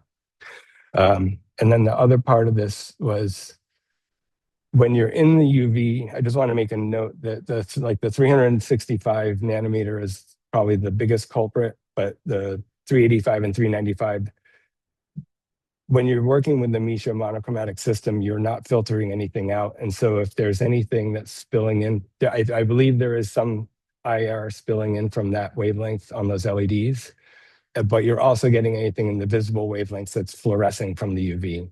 So in this case, on the top left, is the most indicative one where there's a hinge that's attached to the back of this that obviously has optical brighteners in it, and it's fluorescing like crazy. And so in the left, it's just the monochromatic 365 nanometer, no filtering, but you are recording some of the fluorescence. And so I have these other UV lights that are more powerful, and I actually did filter down to block visible and infrared and only capture reflected IR. And you can see in that case, the fluorescence of that optical brightener is completely gone, and you're basically just seeing a true reflected UV. I think this isn't quite so important given the limitations of what the spectral analysis software can tease apart for actual identification. I think it's really great that even if you're getting the fluorescence, that you're just able to pull apart things that are responding differently in each of these different wavelengths. And so, yeah, I'll just leave this in the PowerPoint, which will be shared. So if anybody wants links to what the record of the artwork, as well as some of the lights or filters that were involved. And then just thanks to the Art Gallery and the British Art Center for the collaborations and working together to get this on campus, and everyone at RIT, the MISHA team, and making this happen and making this talk happen. Thank you. Rich, thank you so much. That was fantastic. It was great to see how you basically made a MISHA, not a MISHA, and then brought it back again. Yeah, I think it's safe to say that you're doing things that we never imagined people would do with this system. But I think, and we've talked to Tom a lot about this. One of the strengths of having this type of system is people can be imaginative with it. It's a framework for starting to do different things, right? And yeah, there's a lot of limitations to the way it's currently set up based on the constraints we placed on ourselves with the original design. But I love the fact that the flexibility has allowed you to do things that that are providing real information to you guys that you couldn't have gotten in other ways. That's awesome. That's just really cool.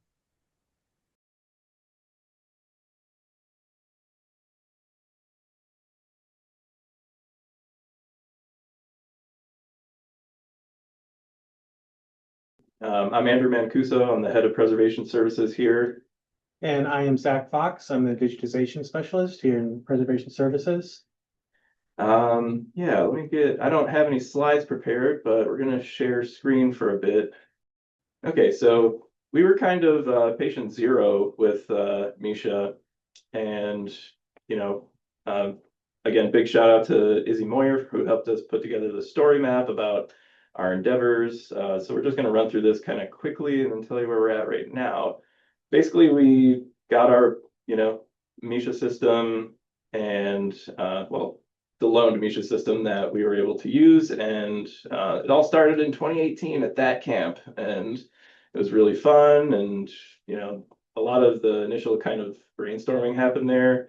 Then we got our MISHA system and we figured out how to put it together quickly, do all these tests in our own lab, run through some materials, and get some cool results. And then we were able to start taking it across Ohio, really, to different institutions. We set up this whole sign-up process, kind of similar to what Toronto was doing. And there's Misha in the back of the car with a skateboard. This is us at Cleveland Institute of Art. So we got, some really fun results from this. Some of the Ege leaves, we were able to figure out what the adjacent page would have been. That was a good one. We also took it to the Cleveland Museum of Art, both the Ingalls Library and in the conservation department. And this one, can kind of unveil some of the watercolor, the under drawings in the watercolor. That was a really nice application. This was at the museum part, but they're protective about their data, so they don't want that out there.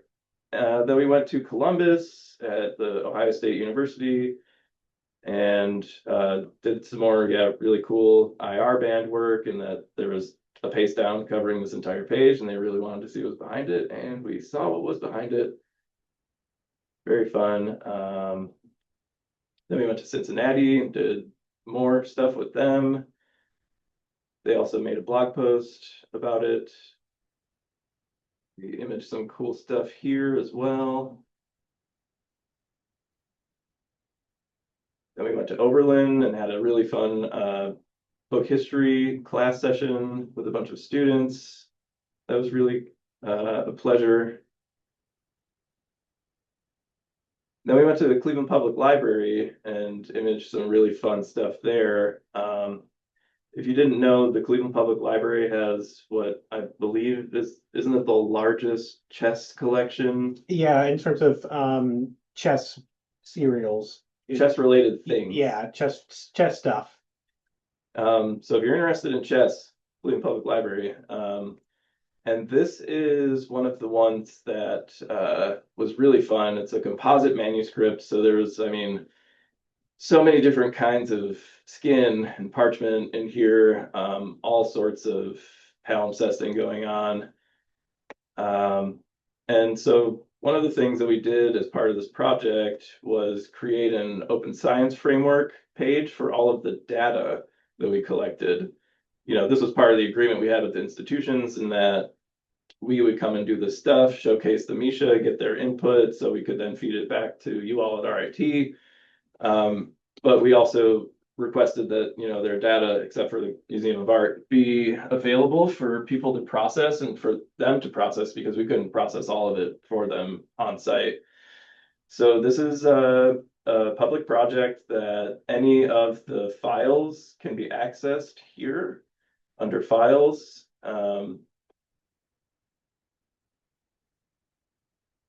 they're somewhere in here.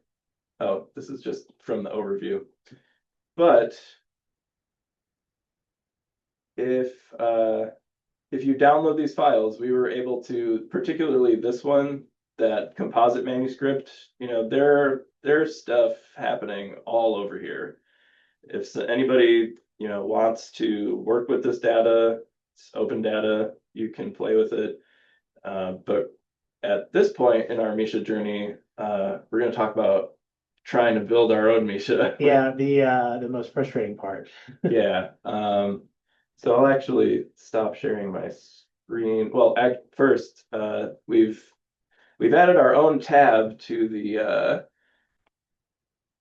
procurement parts list here, and have started to figure out, like, all right, who can we get as a vendor signed up? How's it going to work? What do we need to order? And how far are we going to take it when it comes to kind of the Tom Reiger's Super MISHA Max, or what we're going to end up doing with it. The idea is really to host a hackathon here at Case Western at ThinkBox, which is the largest open door community makerspace in the country.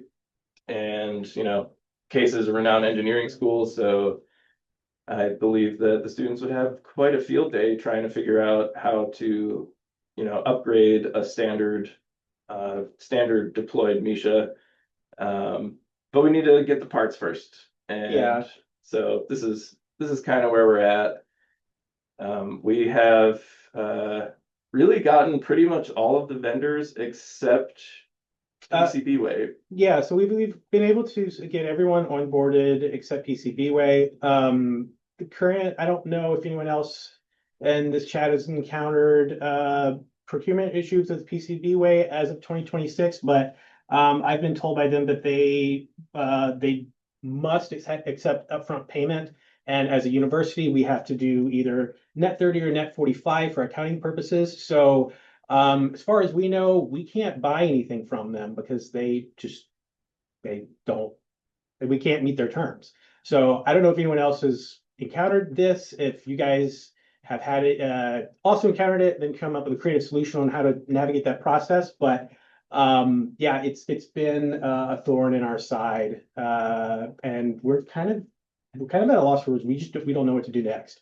I mean, yeah, the first, because this has been going on for about a year.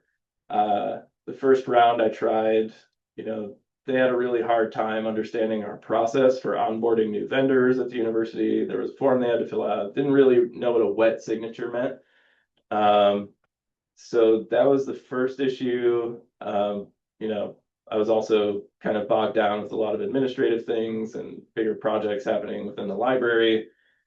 So until Zach came on board, then I was able to kind of like, hey, let's tag team this. Let's try to figure it out.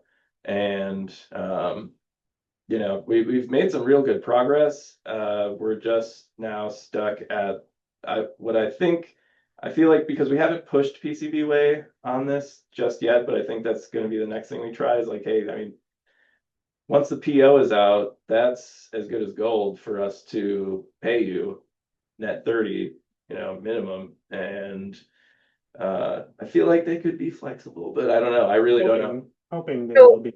Couple things. This is great. I'm so glad you were sort of sharing kind of the journey and the experience here. So two things. One, we are looking at a local vendor here in Rochester that would help to have to build the boards and then either hold them in stock or somehow we'd figure out a solution so that they could be purchased much more easily here in the US. That's point number one. So we do have that in the works. We do know friends at University of Kentucky, and I can put you in contact with them, did find a local vendor in Lexington who was willing to make one set for them just as a trial kind of situation. So there's that. But more germane to our group is I'll be sending out a survey to everyone on this call and the Google group. It's a non-committal survey, but it's just to get a lay of the land that asks if people would be interested in purchasing if purchasing were made available in the United States. The reason for that is, so like, for example, if when I send it to you guys, Zach and Andrew, just say, yes, you would be interested in buying. It's not going to commit you. It's just giving us a sense of, for $1,500, are people willing and able to buy from a US vendor to get their own MISHA boards? Because it gives us a sense of what the need actually is, because we hear that people are interested, but when the rubber hits the road, I need to be able to turn around to somebody and say, yeah, there's actually a community of about 50 institutions who would be interested. Again, non-committal, but just trying to like sort that out, because doing it locally, i.e. in the US, will make it far easier than some of the struggles with PCBWay. The fourth thing was they do require a minimum. I was just on the Zoom this morning with folks at Princeton. They require a minimum of 5 to order. That's 5 discrete boards, so 5. And I always encourage people to do assembly as part of that, because you don't want to be hand soldering everything yourself. If you could do that, then, you know, fine, then go ahead and do it without the assembly.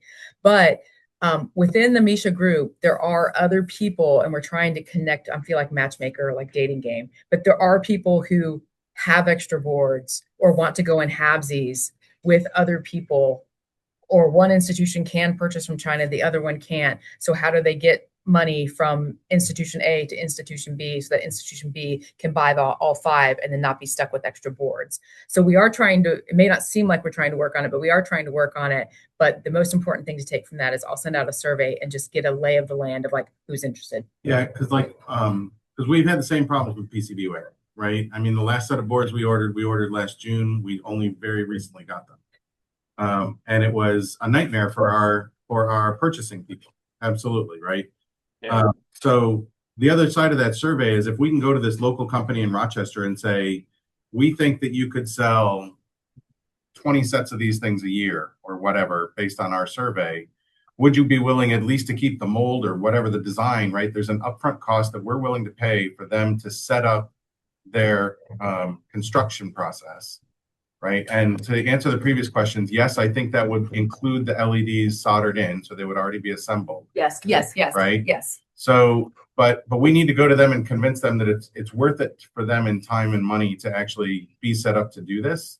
We know that this is, on the grand scheme of things, a relatively small community. I mean, it's super exciting that we've had 30 people online for the last 20 years, but you know, some company's probably not going to build a new business line for that, right? But we are working on that, and so, you know, please respond to that survey. Even if you're a sort of hard maybe that you think you might potentially want to do this, we are trying to come up with a way to get over that hurdle, because we know it is a big hurdle for people. Yeah, absolutely.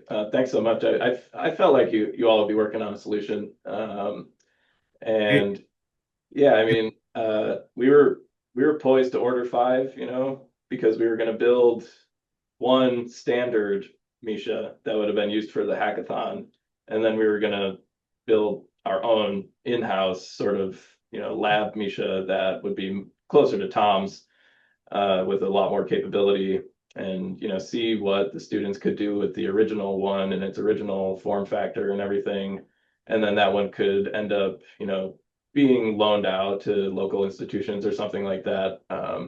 But yeah, I mean, I figured y'all were working on something, because man, I was like, there's just no way that RIT is ordering these, you know, payments same day. And Nope, we had the same issue. We had exactly the same issue. For some of those funded projects we have where we're building systems for other people, like the Iraq project and things like that. That's why we had to order some in it, and it's been a nightmare. And we think, everybody cross your fingers and toes, we think we might have a local solution here, at least in North America, that would help. On the other hand, our colleagues at Kentucky, they found somebody local to them that was able to do it. So, you know, if you want help, I mean, we can give you the bill of materials and things like that. If there are local companies, we're happy to help you guys have that conversation with other people. And I don't think any of the Kentucky folks are on here, but we can connect you with them as well to figure out how they did it, or who did they work with, right? We may already have a vendor in North America based in Lexington we just don't know about.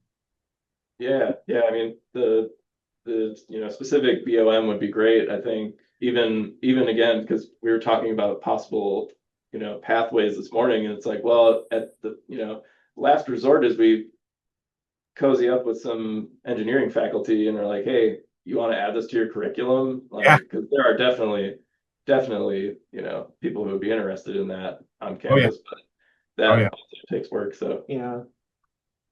Thanks, though. That's valuable insight. We know that's a big hurdle. So we're trying to figure out a way to get people over it. So Amazing. Well, thank you all. Yeah. And thanks again for Worldwide Misha Day. Yeah, thank you guys.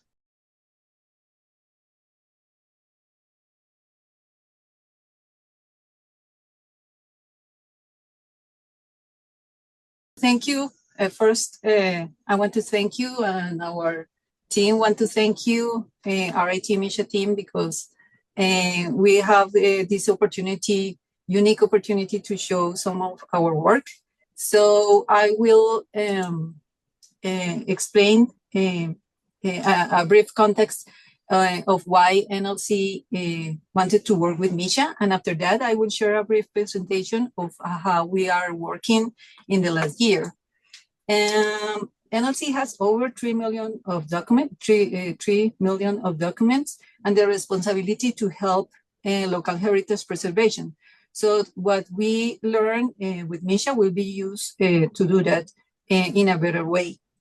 NLC has have at most 100,000 objects that are the oldest manuscripts and printed text, and a lot of them has damages or censorships that limits the access to other written and physical historical information, like watermarks. And a lot of the oldest books has parts made with parchment and printed paper taken from discharged books. So some of them are fragments erased or hiding behind covers and emblems. And scholars today wanted to know about it because they may have a potential historical value. At the same time, the conservation and restoration field requires exhaustive comprehension and documentation before any restoration in order to preserve unique historical evidence. So MSI help us to do that, limiting or avoiding unnecessary treatments. MSI also provides the opportunity to get images of aspects of past restorations, like in graphic artworks. And as you will see later with my colleague Fred's presentation. Misha also help us to prevent alteration over invisible information, preserving it for future physical studies. So that's why today Misha is helping us to improve NLC conservation and restoration processes. So we integrate Misha into diagnostics to know better our heritage. In restorations, as I said, limiting them or avoiding it, and providing at the same time information without touching the surfaces, accelerating the access to particular information, but so we can publish it and allowing us to make digital restorations in the future and virtualization of those objects. And that results are shared as well to promote the appreciation of our heritage due to this kind of science. Now I will present a few Misha images I got last year. This is a parchment board of an incunabula book printed in 1496. And scholars wanted to know if we could have an MSI of the erased text. But the images I got reveals in infrared bands that what we are seeing are the text of the boards made with printed paper. So let me see. Okay, here. So Professor Metzlinger explains us that infrared wavelength passes through the thin parchment. So this is an example of unexpected result for us. I think maybe Richard House in his presentations talks about this opportunity to see through materials. In restoration processes, as I said before, Misha, for example, has helped us to recover and gave access to historical information without restoring physically the books. And this is an important issue because we could use our limited resources in other massive actions over collections. As you know, conservation and restorations are expensive and takes a lot of time. So working with Misha, we could give access to particular information in less time. In the other hand, some other results drive us to another kind of challenges, like here where we must have to do digital reconstruction to integrate the different results to complete in a new whole image the text that we partially recovered with MISHA. And we don't know how to do this. All this effort is now being published in our institutional digital repository, specifically in our virtual Gallery of Colombia book bindings. This is the first in the country and in the region. And here we provide not also information of particular cases, but the MISHA images too, giving additional information, historical context to scholars and to people interested in historical books as historical objects. So we share MSI to anyone who wanted to see it and downloaded them from free. And we also share MISHA by our NLC social media. And what we notice is that we are getting people into it because now we have a chemist colleague who has already 2 students, university students, working with MISHA to do their thesis about composition of inks. And we have also a philologist interested on the MISHA images, some of the our results in manuscript fragments that I'm working on to use them to his class for his students' research. Past year, we talked about our workflow. So to work with MISHA, we simplify our planning and our how to do it. And we discuss about the results to understand and improve our skills on it. So we are still in the learning process to have a better comprehension of MISHA other possibilities. So later we could share that to librarians of our public network. And so they could analyze if MISHA could help them to solve their specific and problematic access to critical heritage information. This is our main research topics. The first one is the identification of multispectral image signature of ancient inks using censored and corrected text. The second one is to recover images of those manuscript fragments found in printed books because they may form from medieval times. I hope I could talk about it in the next International Congress of Medieval Studies in the Michigan University. And we are also working on the information recording of artistic book bindings because this is a physical information that is complementary to the study of ancient text. And finally, we use MISHA for diagnostics of particular cases, like the work that our colleagues Augusto and Andrea are doing with thermal paper, and that is erased, and it has data of obsolete audiovisual recordings made in Colombia. So they are recording text and detecting differences on these papers, for example. And during the evaluation of how we work, we began using tools for audiovisuals conservation and some fixation strategies and techniques used for exhibitions to fix fragile boards of the book bindings and to get a better capturing processes, for example, as you see in these images. And doing that, we also considered important to make exhaustive documentation. So we measure the distance between the objects, the panels, and the camera to compare the results to see if they produce different images and which are the better. So because we are just doing that recently, we think that it matters and we are still working on that. And that's why we discuss a lot about what is a successful result in terms of the understanding of what we learn and and which opportunities do we get using MISHA instead of if we got the results expected or not. Here are some results of the work with the MISHA on artistic book bindings. I've got interesting results to allows us to understand decoration techniques that aren't studied yet.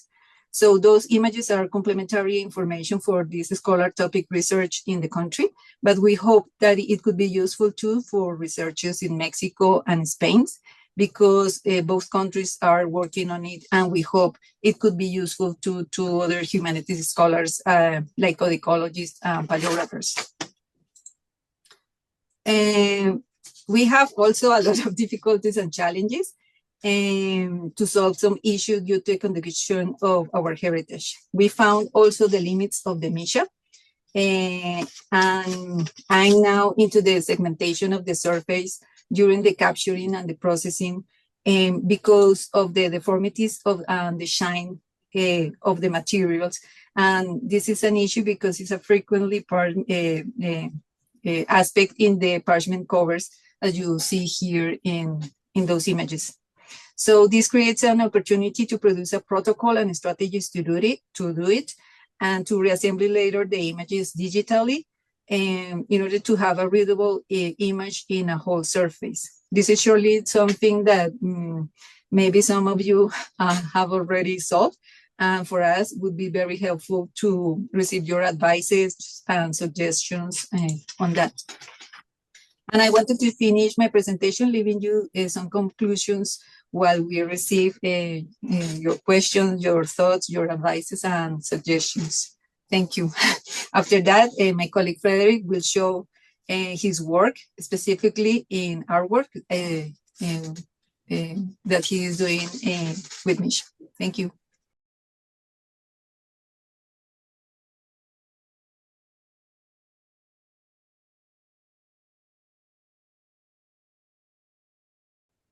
Okay. I'm going to talking about the multispectral imaging in works of art in the National Library. We have many works of art with different techniques and materials, like, for example, graphite, charcoal, watercolor, oil. So we try to understand the behavior of these materials under the multispectral imaging. So we are going to talk about more about that. As a background, we take into account, for example, the Spolvereo technique, which was detected in the Mona Lisa in the Louvre Museum, the multispectral analysis of works of art in the Prada Museum also, and identification of pigments by multispectral imaging by some independent researchers.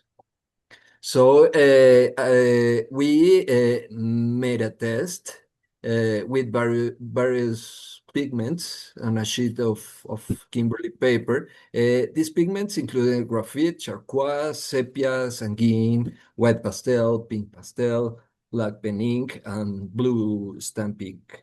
And we try to see how these materials behave directly in works of art. As you see, for example, the image below, the pastels and the ink completely disappeared under the infrared light.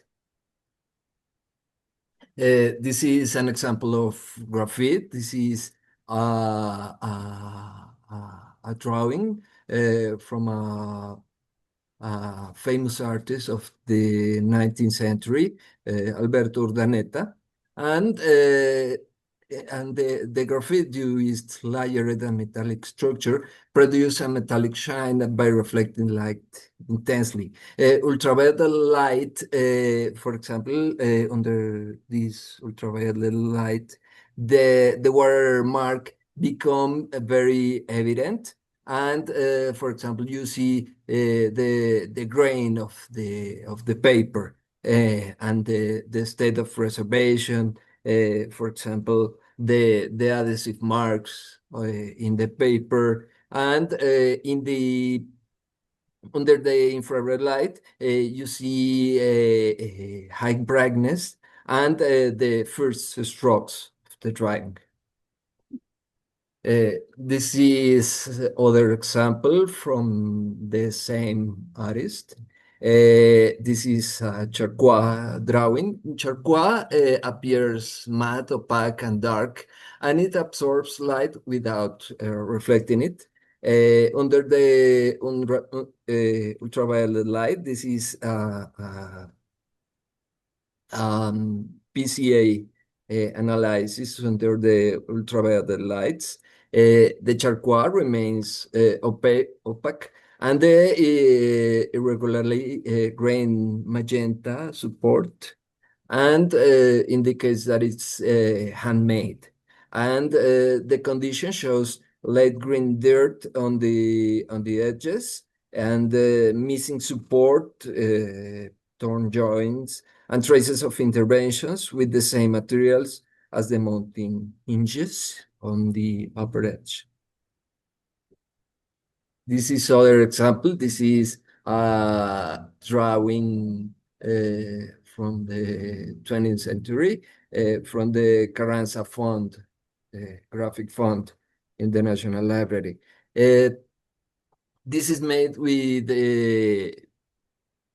Chinese ink, and this ink absorbs light in the visible and the near infrared spectrum, reflecting only weak energy. The components of the ink, such as soot, absorb wide range of wavelengths. But when it's bound with, for example, Arabic gum, shellac, or charcoal, they scatter light in a particular way, even in water. Therefore, they differ from the black substances such as paints or charcoal under various lighting conditions by forming halos of soot and binder particles.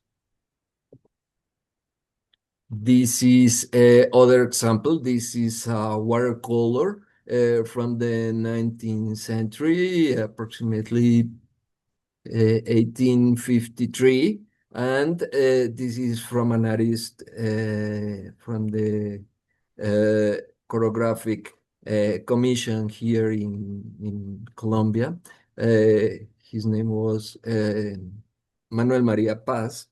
And this watercolor, composed of fine pigments, appears transparent to varying degrees due to the diverse light absorption and composition of each color, which determines its reflectance. The main components analyzes in infrared light bands. Could you see the overlapping layers of watercolor pigments which are visible? First layer is violet, the second is magenta, and the support you see yellow. The protective layer casts a faint green shadow over the watercolor paint. This is other example from the same artist. This is a pastel. The pastel composed a fine powder pigment is observed as a fine surface dots with the spectral reflection varying according to the binder and the color of the pigments. Under the principal components analysis in the ultraviolet bands, you could see these three components: the yellow ochre for the support, magenta for the blue pastel, and vermilion for the branches. This is other example. This is all on canvas from Jose Maria Espinosa. This is maybe from 1825 approximately. This oil diluted in turpentine reduces the opacity and density of the pigment, and in spectral images it appears translucent and transparent, unlike a pure or pastry oil paint, which produce less reflectance. In the 940 nanometers infrared band, the initial outlines of the portrait are observed, and the undefined coloring traces. This is our very interesting examples. As a conclusions, we can say that the amount of data collected with each material is observed, whether the support such as its manufacture or the techniques manifested in the work, its materials and the state of concentration, which is found under the multispectral analysis. Knowing that each pigment behaves differently depending on its application of mixture, it can be concluded that it is important to study each of the materials that make a work of art in order to obtain a deep and real understanding of its components and to be able to decide the type of intervention that is most appropriate in each case. As a complement, I can say that at this moment, two students of the local university are working with MISHA in the National Library, trying to study several pigments, trying with our chemist to try to understand for their thesis how these materials behave under the multispectral image and different light bands. Thank you very much. Fantastic. Thank you. Thank you, Friedrich. Thank you so much. So questions for Friedrich and Maria Helena. I'll open the floor for questions. Or comments. So there's been a bunch of things in the chat about Maria Helena's glare issue, and we've seen the same thing, and so have a bunch of people. We're actually working on, and we'll make these plans available to everybody, 3D printed essentially covers that will go over the LED panels into which you could easily place diffusion paper, right? Something that is easily acquired. So that would cut down on the glare if you've got really shiny things. Yeah. Andrew had the idea of using cross polarization, which I think would also be interesting. And we actually have a student who's working a project now to use both standard RGB and MISHA and polarimetric imaging to study silver mirroring on essentially historical photographs to characterize the degree of mirroring, right? But what that means for this is that we might have the capability to have polarization. So we'll have polarization filters for both the lights and the camera. That we might actually be able to try that, you know, come this summer or this fall. That would be an interesting project for one of our students to sort of take on. Yeah, I agree. And Tom just put a comment about lowering the angle. The light angle helps reduce the glare. Maria Helena and Friedrich and team from National Library, when you got your system, we didn't have the functionality that we now have, which friends who visited in July saw, where we can actually change the angle on the LED where they actually are. So we can chat more about that, but that might be an option to help you in terms of changing the angle of the LEDs so that it's not at the 0.45. If I don't know if great. Yeah, we try to maybe move the object between or different distances to see if we can avoid that, but it's tricky. It's very difficult. Yeah. So that's why I thought that maybe I should make some segmentation to segment the surface and take a lot of shots, but that becomes later a big problem to reassemble that. It's easier. If I could just also mention, like the way that I had done the approach in our studio, if you can control the lighting, you could just put those on light stands and put them at whatever angle you want as a potential option. Yeah, thank you. I can't get there right now, but the system all the way in the back, Tom Rieger helped design, and it's basically a bunch of the same stands that we use, but with some 3D printed parts where the arms are now able to move like this, and the lights can go up and down, and they can rotate, so you have sort of 3 degrees of freedom to adjust your illumination angle. And Tom generously gave us the plans for that as well. So, you know, with none of the stuff is complicated to print in a 3D printer.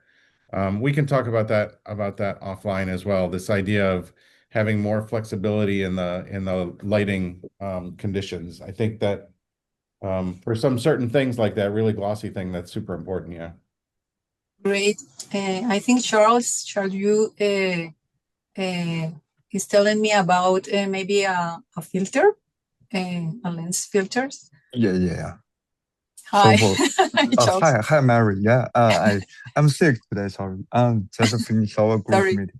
So, what did I said that is, for me, I just want to grab the reflective band and the flama FLU. I don't know how to pronounce. Like from the UV band, I want to make them apart, and then it help us determine what exactly happened when we see something in the meter system.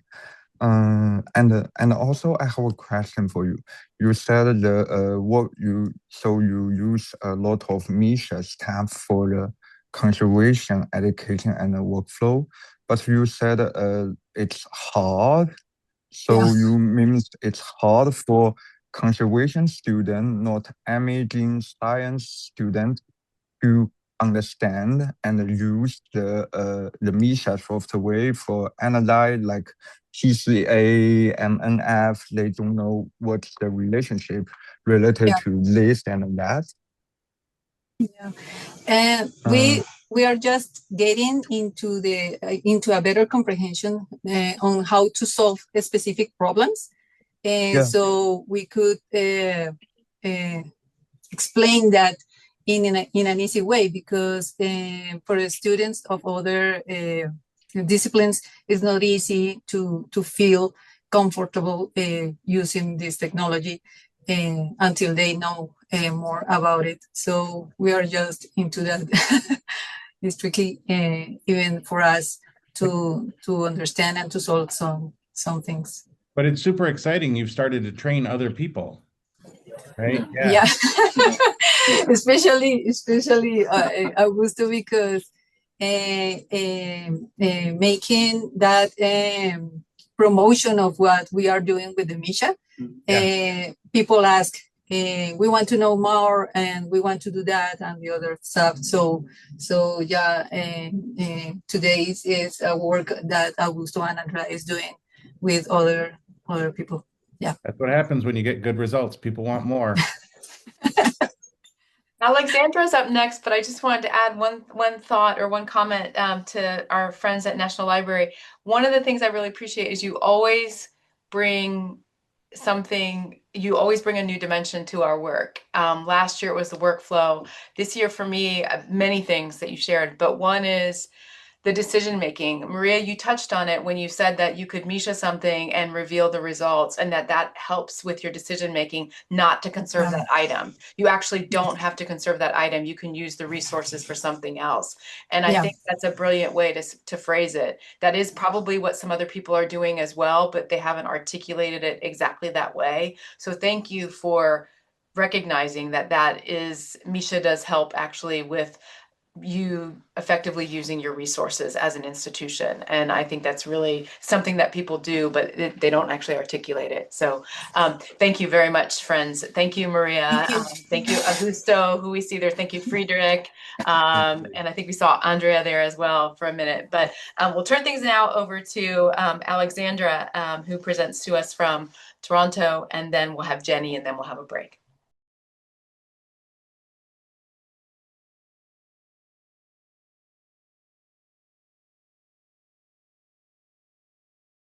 Hi, everyone. My name is Alexandra Attia.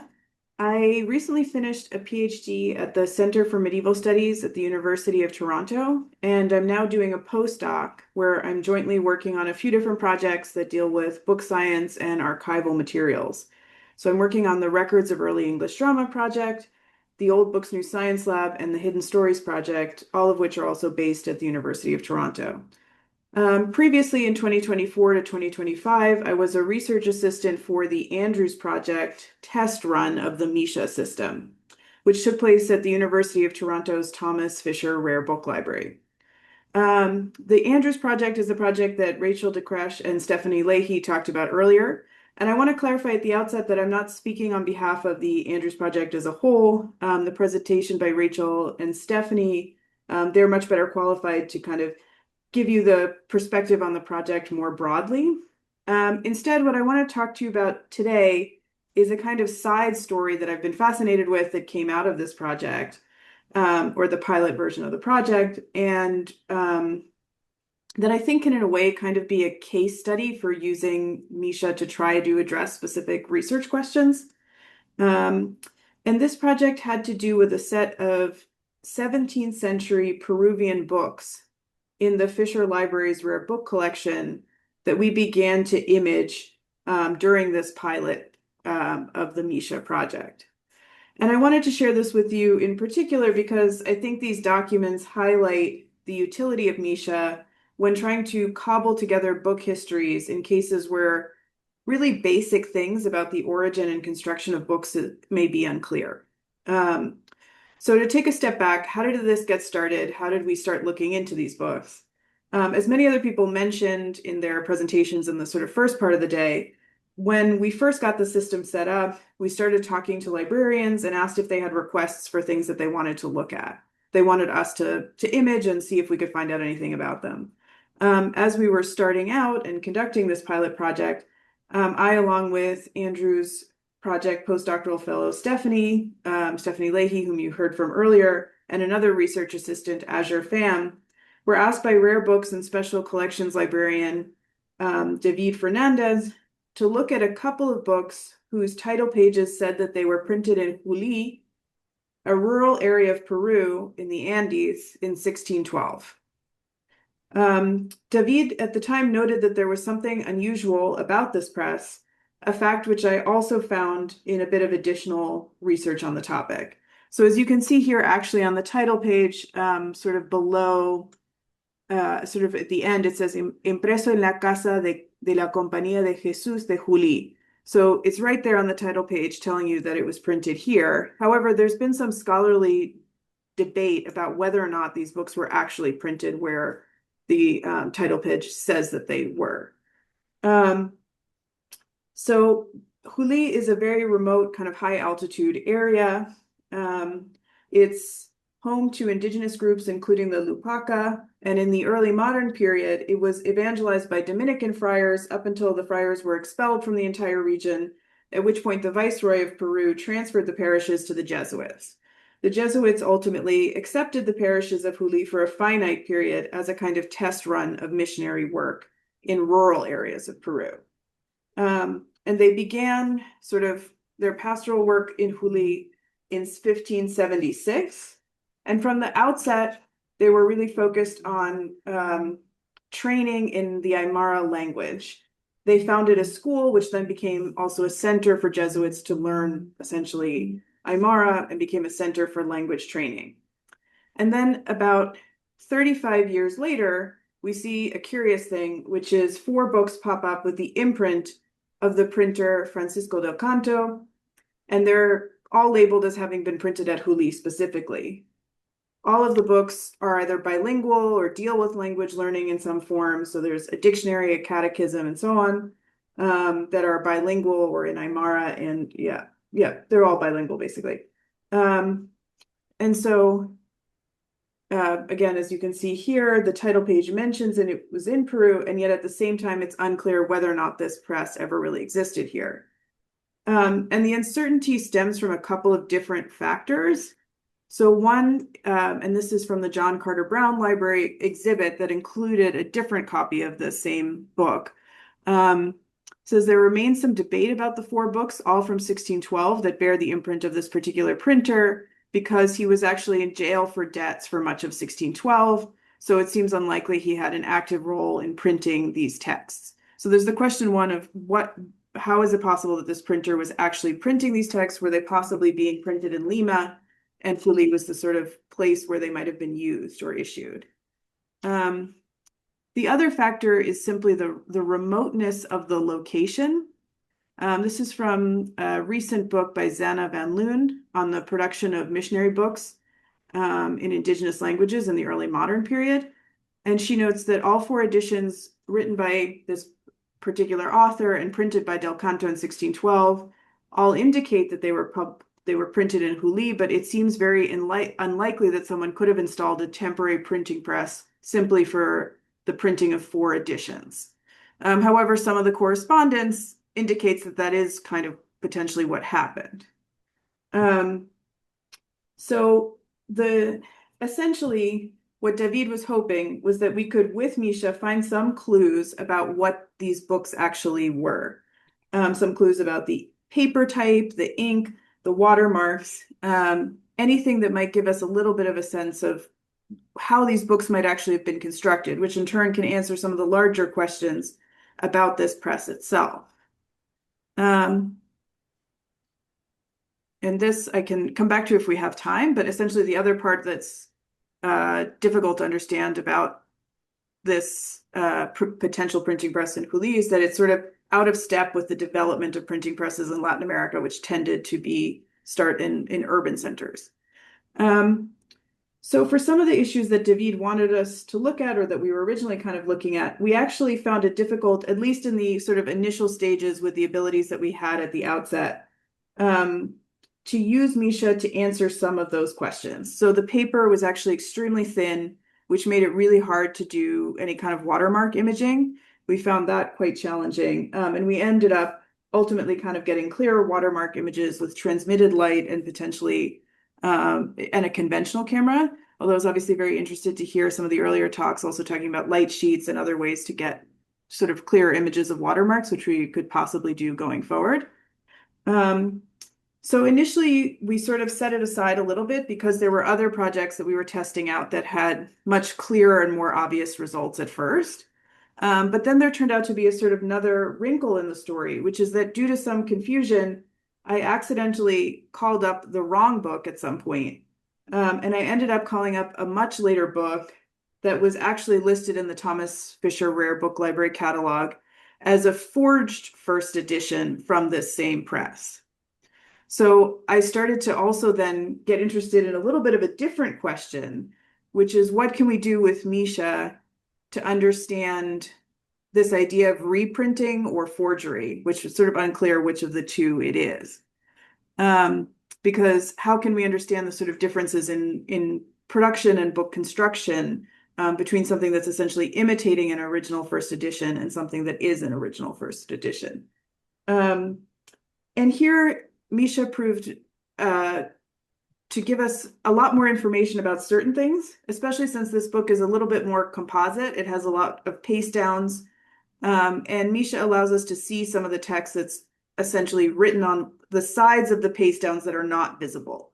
So, for example, this is the title page of this dictionary, and as you can see with a conventional image on the left, you can see that there's kind of a ridge where the paste down is attached on the other side, but you can't see any of the text on it.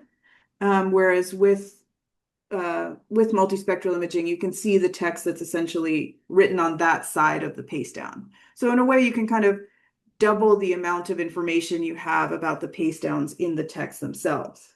And also given, this is another sort of like, this is a different types of imaging that I was looking at to see the text written on these hidden sides of the paste down, basically. And here you can see it also, again, a little more clearly that with a conventional photo, all you can really see is that ridge. And if, combining different types of principal component analysis and different bands, you can bring out different aspects. Parts on the left might be more visible than others, depending on how you're doing it. And also at the same time, actually for this, I found that this had much thicker paper and it was actually very useful for seeing the impression of certain watermarks. So for example, it's not super visible here, but you can see it more clearly than you can with a conventional photo or looking at it with the naked eyes, a little sort of chunk of a watermark here on the right, the shape here. So in essence, this allowed a little bit more insight into the construction of this sort of other side of the history of this printing press, which is the side in which people are essentially potentially reprinting or imitating original texts. So this kind of led to a number of research questions and research directions that I wanted to think about. Sort of developing more skills, I guess. I mean, myself as someone who's doing the imaging, in understanding questions of paper and ink, very interested to hear people talking about pigment analysis today as well. And seeing what those can tell us about how these books might have been constructed in this period, and can that sort of help us answer some questions about the origin of this press or the origin of the books that claim to be printed at this press. I also want us to consider sort of whether or not multispectral imaging can help us understand the nature of a forged edition or a reprint, and help us kind of see potentially each of these objects as part of a larger trajectory of using this impression and using this, the name of this printer. And it's also at a moment where there's particular, there's been a sort of like 2 really big grant projects in the region to aggregate a lot of documentary history and sort of aggregate documents, and organize them. And it's also, the Fisher has recently acquired an actual first edition of the book that I was looking at, that was the forged first edition. So there's also points of comparison there that I think could be really useful future directions. Thank you. Awesome. Thank you, Alexandra. We have time for a couple questions if anybody has any questions for Alexandra. Alexander, just so you know that somebody talked earlier, I think it might have been Rich, about using a light sheet with just a normal camera, which it sounds like you did, but you didn't use a thin light sheet. You can get those on Amazon for not much money at all, like 50 or 75 bucks, I think. We just ordered a couple that will have, Yeah. we got a little bit of extra money left over in the budget, so we went crazy on lighting and imaging. So those There will you be go. coming. Yeah, and sometimes, yeah, just a standard good DSLR on a tripod pointed straight down with a transmissive light sheet, that goes a long, long way. Yeah, I was very interested in hearing to hear that earlier when we were talking about the light sheets, and I think it can be helpful because some of the watermarks are really like also very much in the corner, that in a way that makes it extra difficult to try to. Strange location, aren't they? That was one of our biggest hurdles, to the point that we were considering talking to Maya Ballant, the Fisher's in-house conservators, wondering if she would disbind it for us, if we had an excuse for that, because they're in a very strange place, the watermarks. Yeah. It's also exciting to have you guys go right after the folks from the National Library of Columbia, right? To make that little connection about these sorts of similar printed books, right? Very cool.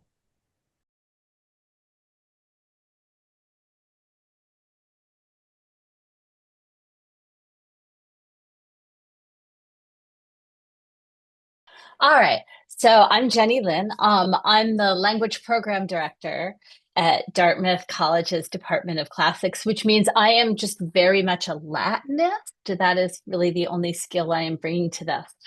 So for a small undergraduate college, Dartmouth has a pretty good collection of manuscripts and early printed texts. And every spring, I teach a very hands-on intermediate Latin course that introduces students to the basics of Latin paleography and working with Latin manuscripts. We meet in Dartmouth's Rauner Special Collections Library, and we work really closely with manuscripts in the Dartmouth collection.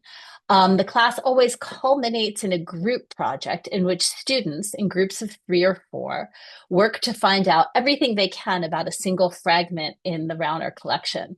They photograph, they transcribe their fragment, they identify the text, they look for other fragments in other collections from the same context, which they persist in calling Finding It Friends.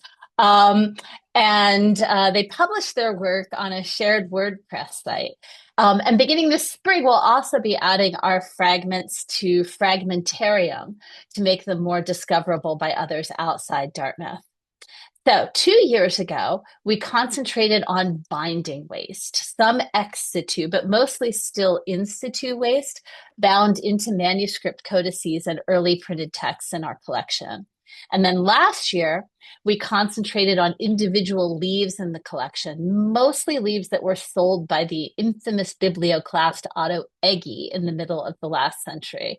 Dartmouth has a pretty good collection of these, though we don't have fragments of original leaves number 30, which is the one in RIT's collection that turned out to be a palimpsest, but we'll try the other ones. A number of manuscripts that my students and I have worked on have proved to be in part unreadable because they've been erased or damaged. So when I learned about MISHA last summer while I was at Rare Book School, I reached out to the MISHA team asking if I could make a trip out to Rochester to learn more. And I was pretty stunned by how welcoming their response was. Julie set everything up. I drove out to RIT. Dave, Roger, and their student Rain Milligan ran me through the basics, and I brought my own manuscript leaf, and they sent me home with some data to play around with. And I reached out to colleagues at the Dartmouth Libraries and our Hood Museum of Art and our conservation lab, and they were all super excited by the prospect of having a MISHA here. Dartmouth's Leslie Center for the Humanities gave me a faculty research grant to cover the costs. And I am in the very last stages of setting this thing up. I have it all ready except for the LED boards, and I'm hopeful that I might start doing things next week. So I come to you just a girl with big dreams and no data. But I thought I'd show you some of the things that I plan to look at first with the help of my current class this spring. We're like a week and a half into the quarter when I finally get things all set up. So first up, this is more of my own personal project. I've been doodling around with this for a while now. This is Rauner Landsberg 40, and it consists of 3 folios from an 11th century sacramentary. And I'm going to show you the recto and verso of each. All 3 folios were reused as paste downs inside the boards of a later codex and then torn out of there and acquired by the collector Mark Landsberg, Dartmouth 49, who gave them to Dartmouth. Folio 1 is from the Sanctoral portion, and it contains material for several feasts in May. The recto here is super easy to read. I mean, you can just read it. The verso, however, is a different story. This was the glue side of the paste down. And while I can actually see the occasional letter here and there, and have managed to reconstruct actually the entirety of this with some confidence, when the folio was removed from the boards of its host volume, most of the ink remained on the boards of that volume as an offset. As an illustration of this, I offer this image of the inside of the front board of Rauner Incunabulum 57, a 15th century printed volume from which the paste down has been torn out, leaving all its ink behind. And we actually have a few volumes like this that have offsets like this. So back to Rauner Landsberg 40. Folios 2 and 3 are trickier to reconstruct than folio 1. They both come from the part of the sacramentary that contained instructions for priests performing rituals. So here's the recto of folio 2. This is the non-glue side, and though it's stained by the leather covering of the binding, and it has that fold, it was folded to shape that conceals the top line. The prayers, which are written in black ink, are super easy to read. However, the rubrics, which tell the priest not what to say, but what to do, have really faded. As you can see, I'm about to show you a detail of the top left of this folio. And, you know, I can reconstruct the black. I cannot really reconstruct the rubrics. As for folio 2 verso, this is the glue side. It's lost some text, but it, again, really easy to reconstruct from other sources. 3 recto, pretty good. Even the rubrics here are fine. 3 verso, again, the glue side.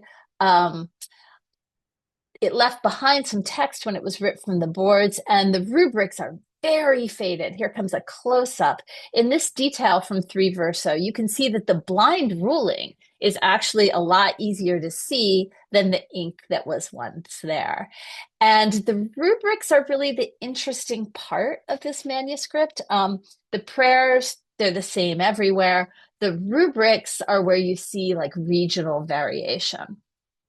All right, so I use Rauner Landsberg 40 in my class, but it's really my own project. I've thought about it so much that like I'm not ready to give it away to my students.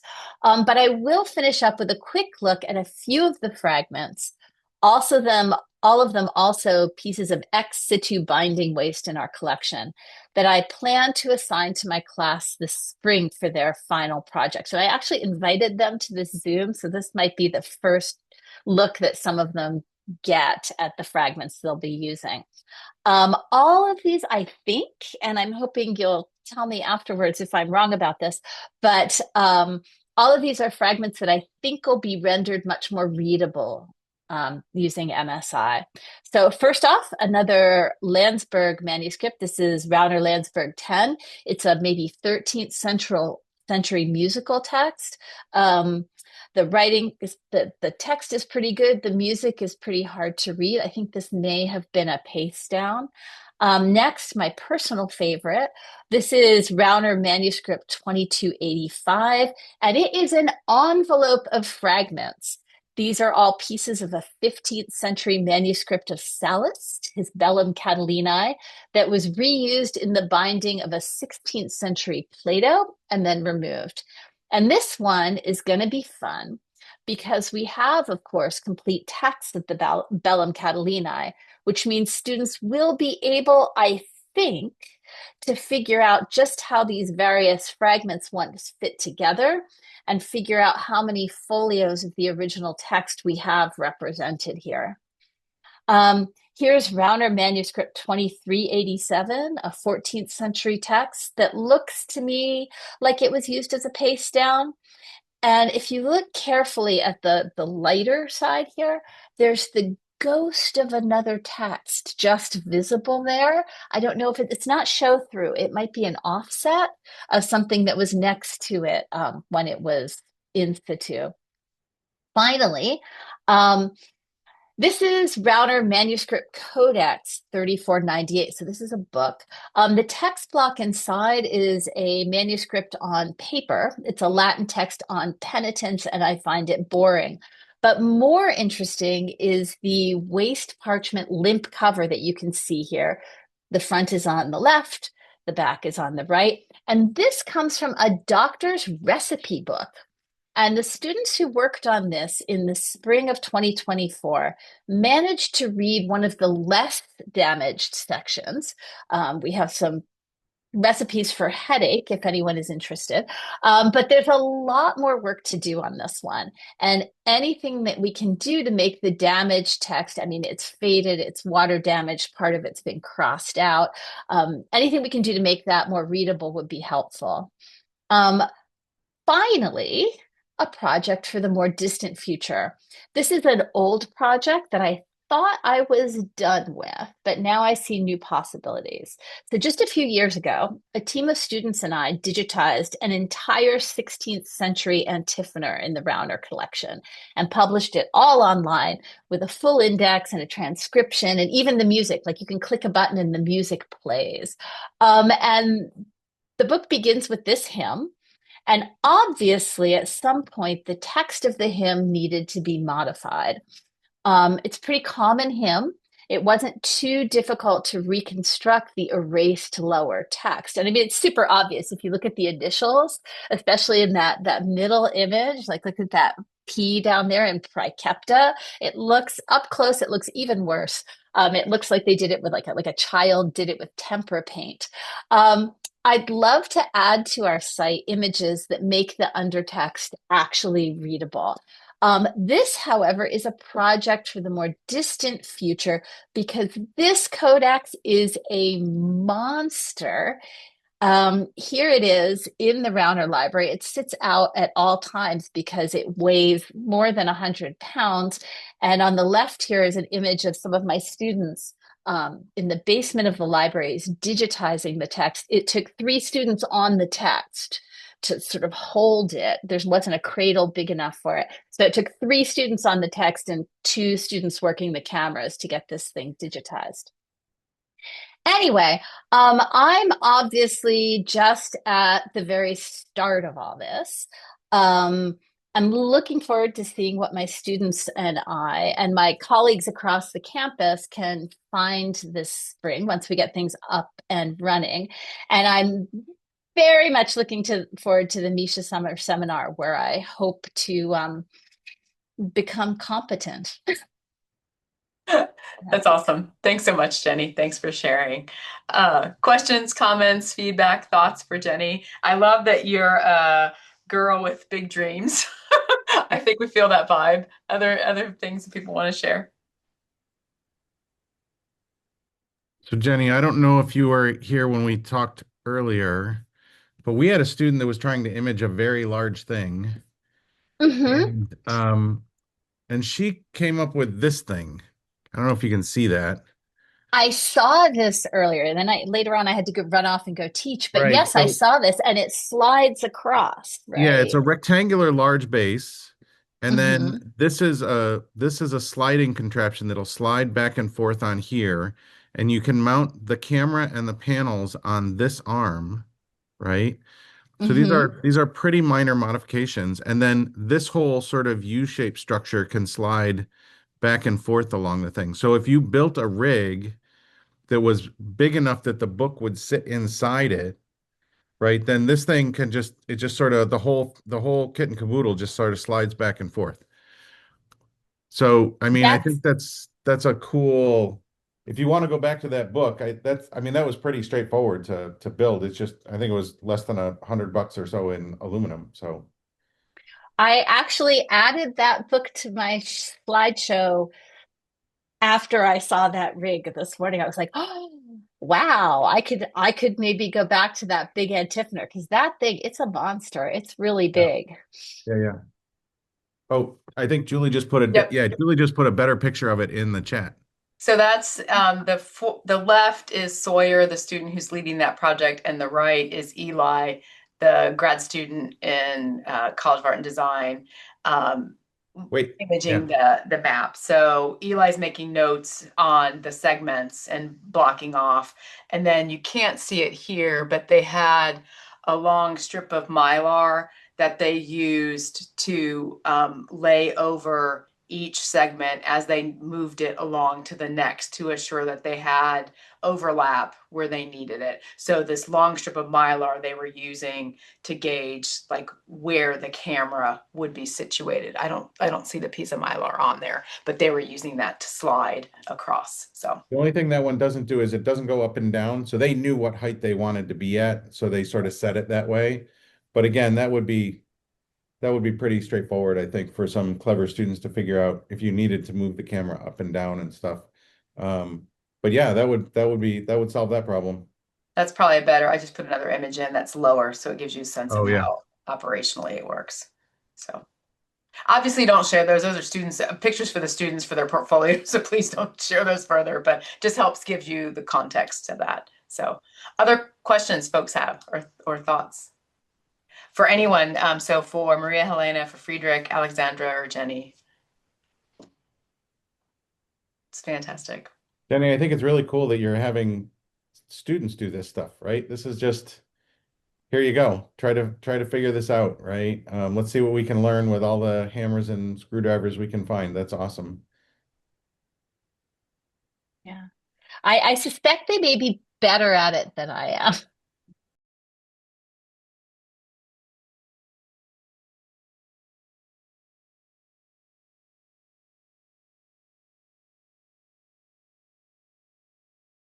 Well, hello, everybody. It's a pleasure to be here at Worldwide MISHA Day in 2026, and let's hope there's many, many, many, many more.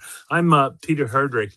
I'm a Senior Presidential Advisor for Global Partnerships and Cultural Heritage Strategy at the Council on Library and Information Resources, a position I just took recently.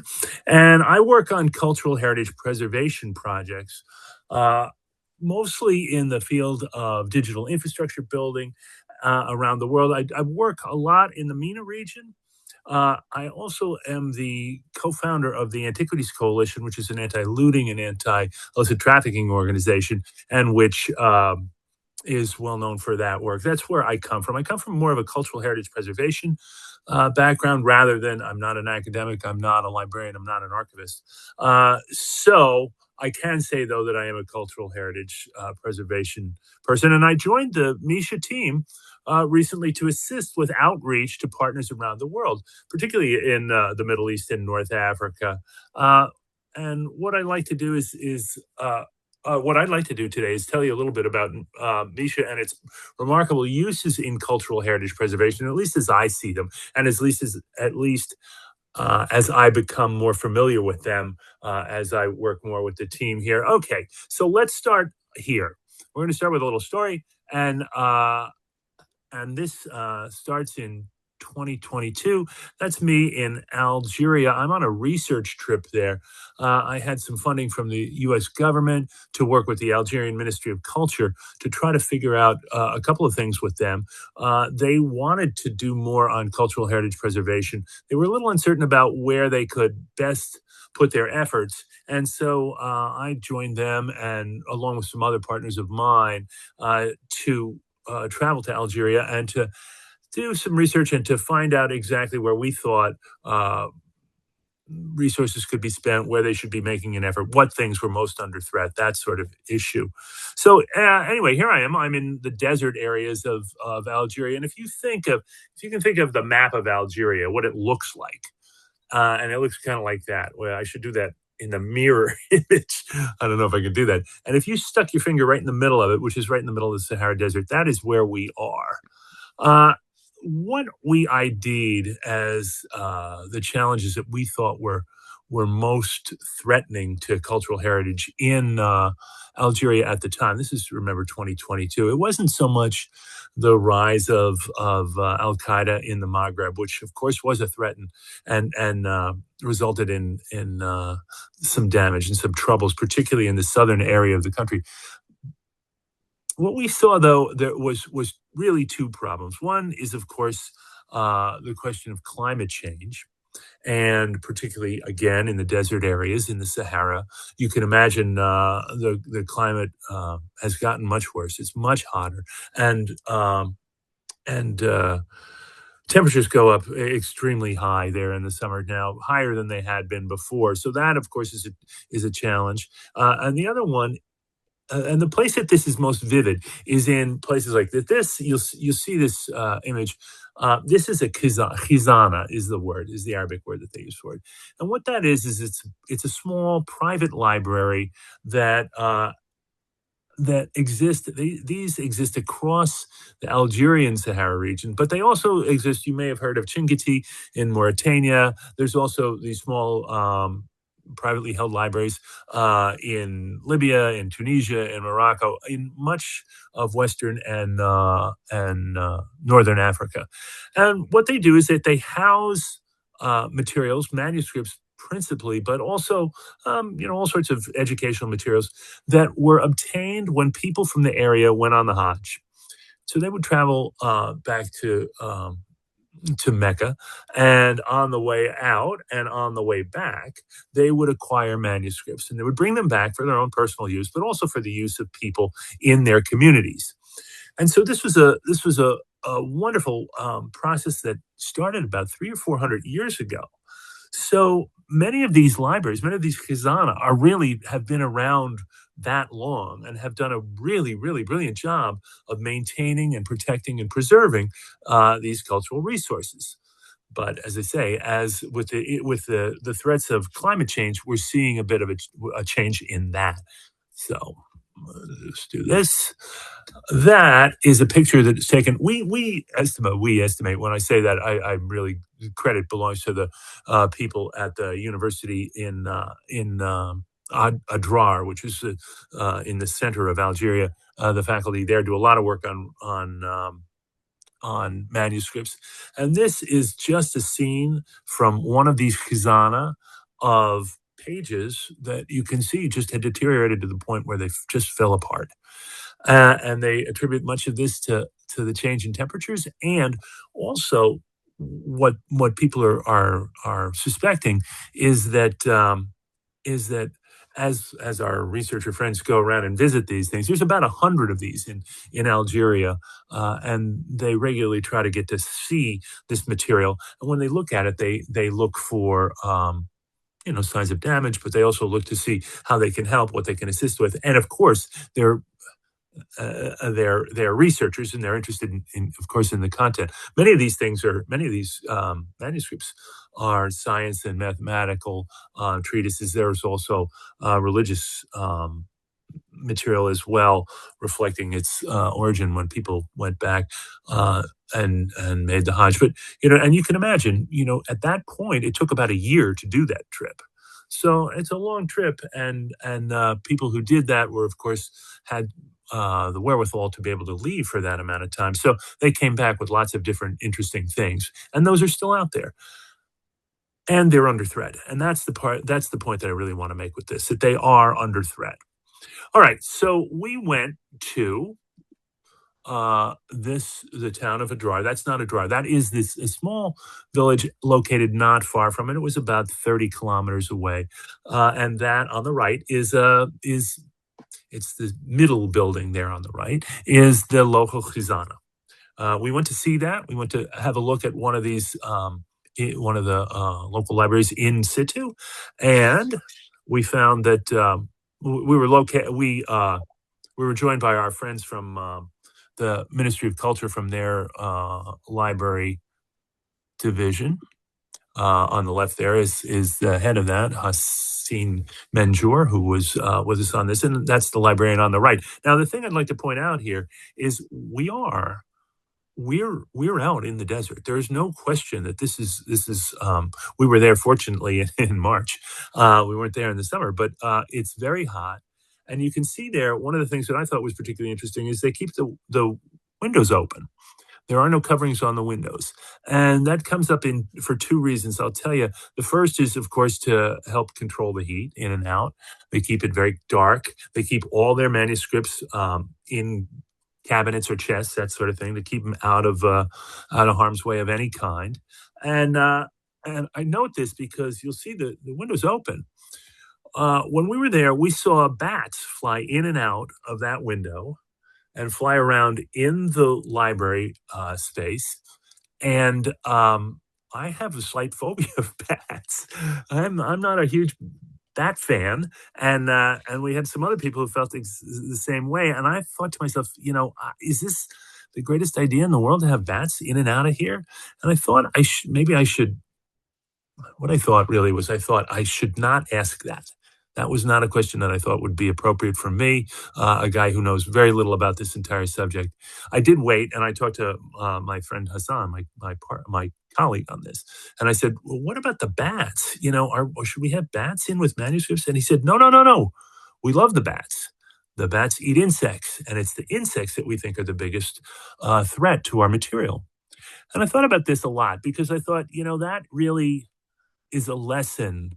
I think for me, as a cultural heritage preservationist, not necessarily as a librarian or a subject matter expert, but that was an important thing for me to learn, that the people like this librarian have maintained these collections for hundreds of years and done it extremely successfully. And the path of knowledge, the research that can happen, can be two ways. I thought that was very important, and I still think that is, and it's an idea we've tried to adopt in all the work that we do in many different areas around the Middle East and North Africa. Okay, so let's move along here. This is a collection we saw too.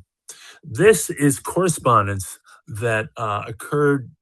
This is 20th century material. It is from the time of the revolution, not the revolution, but the Civil War with the French. And you can see burnt pages. And in retrospect, when thinking about this, and after having learned about MISHA, I thought to myself, okay, so here's a perfect spot for the use of MISHA out here in this very small, very far from anywhere library, which could really reveal very much about arguably the most important event in Algerian history in the 20th century, their civil war with France and eventually their independence.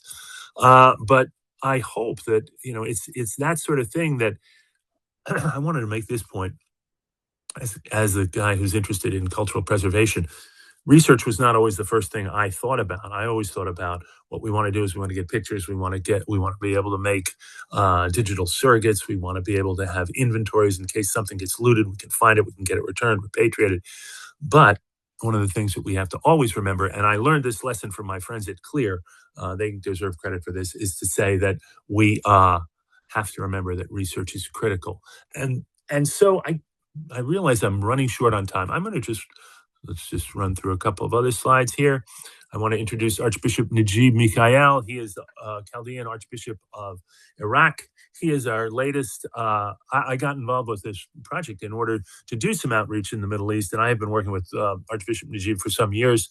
And Julie asked me if I could bring him in as a MISHA user, and we've just created an agreement with him, and the director of his library will be coming to the summer session this year, and you will see her. And I hope if you are there this summer, you'll say hello to her. She's a lovely woman, and she is the director of something called the Center for the Digitization of Eastern Manuscripts, run by the Archbishop here. The Archbishop, I have so many stories I could tell you, and I'm running out of time, so I'm going to skip ahead. This is examples of the type of material he has. This is a Bible from 1000 CE, and it is in 4 languages. It's a book that you take a look at and you are just left aghast that something like this would be there, and what Misha might reveal with a look at this, we can hope to know soon because of his new partnership with us. Another example of something that he had that I have the photograph. Those pages don't move. That's a block is what that is. And so we can imagine Misha revealing much about that. I wanted to also mention one last thing. This is the Egyptian Heritage Rescue Foundation in Cairo. It is run by the man in the blue shirt on the right is Abdelhamid Salah. He is a longtime partner of mine and a brilliant trainer. He's a senior trainer at ICROM and at UNESCO, particularly focused on emergency response. And the last thing to say today is that we have just created an opportunity for ourselves. It's called CHIME, the CHIME Center. That's Cultural Heritage Imaging in the Middle East. We're going to locate the CHIME Center over here that's called the Beit al-Razaz. That's the name of the building that you see there on the left. And at the Beit al-Razaz, Abdelhamid Salah and his staff here will receive 4 MISHA systems, and they will lend those out. They will serve as a hub. They will also serve as a training center. They will also serve in service to additional technical marvels that Dave and Tom and the rest of the staff up there are coming up with. We're always excited about the idea of using cell phones, and Tom, I'm sure you'll be able to talk about that to do digitization. So let's just see. I think there's Abdelhamid. Oh, and there's the last picture I wanted to end on, the MISHA system. So if anybody has any questions, just anything I can talk about at all, I'd be happy to do that. Thanks so much, Peter. Thank you for sharing about the past locations and places and where we see need and opportunities coming together. Just one note, it's Cultural Heritage Imaging Methods and Education instead of Middle East, but it's Cultural Heritage Imaging Methods and Education in Cairo. Peter and I have worked on many, many iterations of that acronym to make it work. So it's, I'll put it in the chat here real quick, but it'll be based in Cairo. So questions for Peter? We have a little bit less than a minute. I have one. Yeah. Peter, that was so awesome. I mean, that very reminiscent, it brought back memories of imaging at St. Catherine's Monastery. Mike Phelps is also on the call, who may have some comments to make, but you were talking about the manuscripts that people brought back. So I'll just add a little bit. We've been working on a manuscript that was from St. Catherine's, made with parchment that apparently went by the monks would buy as the parchment went by. And in that, we have found the only known copy of the star catalog of Hipparchus. Wow. And that's what we've been working on that for months. And none can't show you any images yet, but it's going to come out sometime soon. And what you said just reminded me of that. And I don't know if Mike Phelps has anything to add. Mike, did you want to add anything?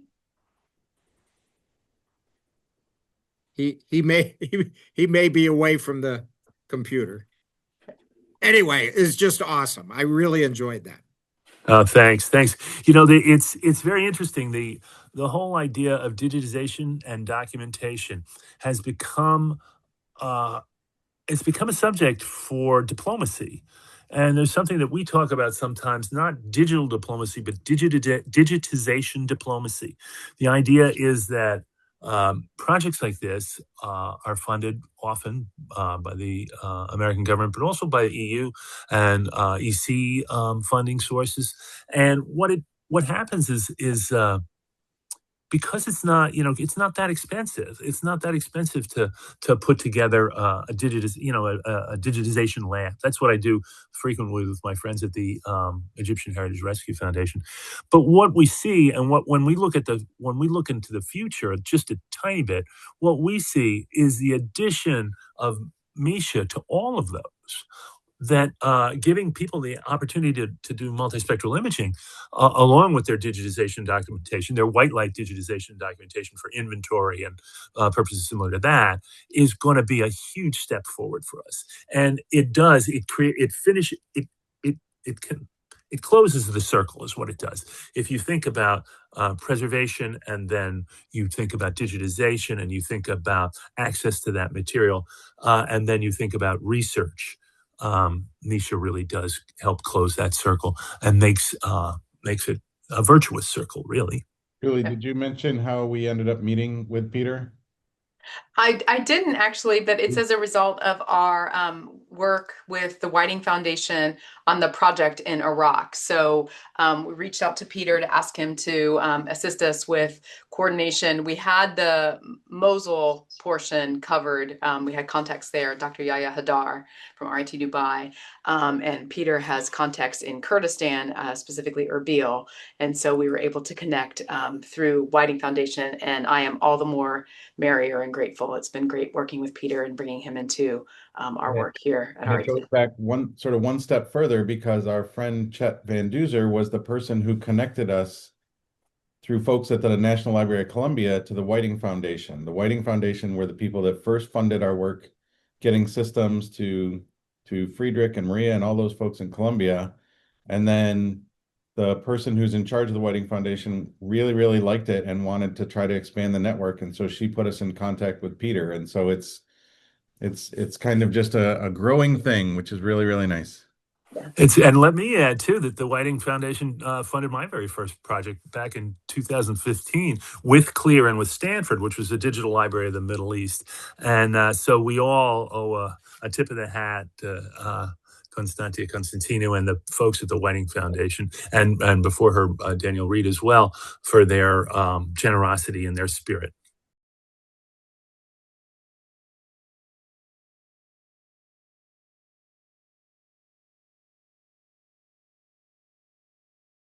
Hi, I'm Helen. I'm at the University of North Carolina at Charlotte. I'm in the English department and in data science. So my normal research is in Vercelli, Italy. And my research from the medieval studies aspect of my work. And so here's the MISHA set up in Vercelli. The place in Vercelli is legitimately the medieval bishop's palace. And the current bishop still lives there and cycles his little bike around in the courtyard. It's very cute. And so the wonder of the MISHA can fit entirely into a suitcase. So it's very easy to get there despite cobblestone streets. And here's a little snapshot of imaging the Mappamundi. There's only a handful of Mappamundi from the Middle Ages that survive. And the image on the left-hand side is the image of it under natural light. And then here's two processed images.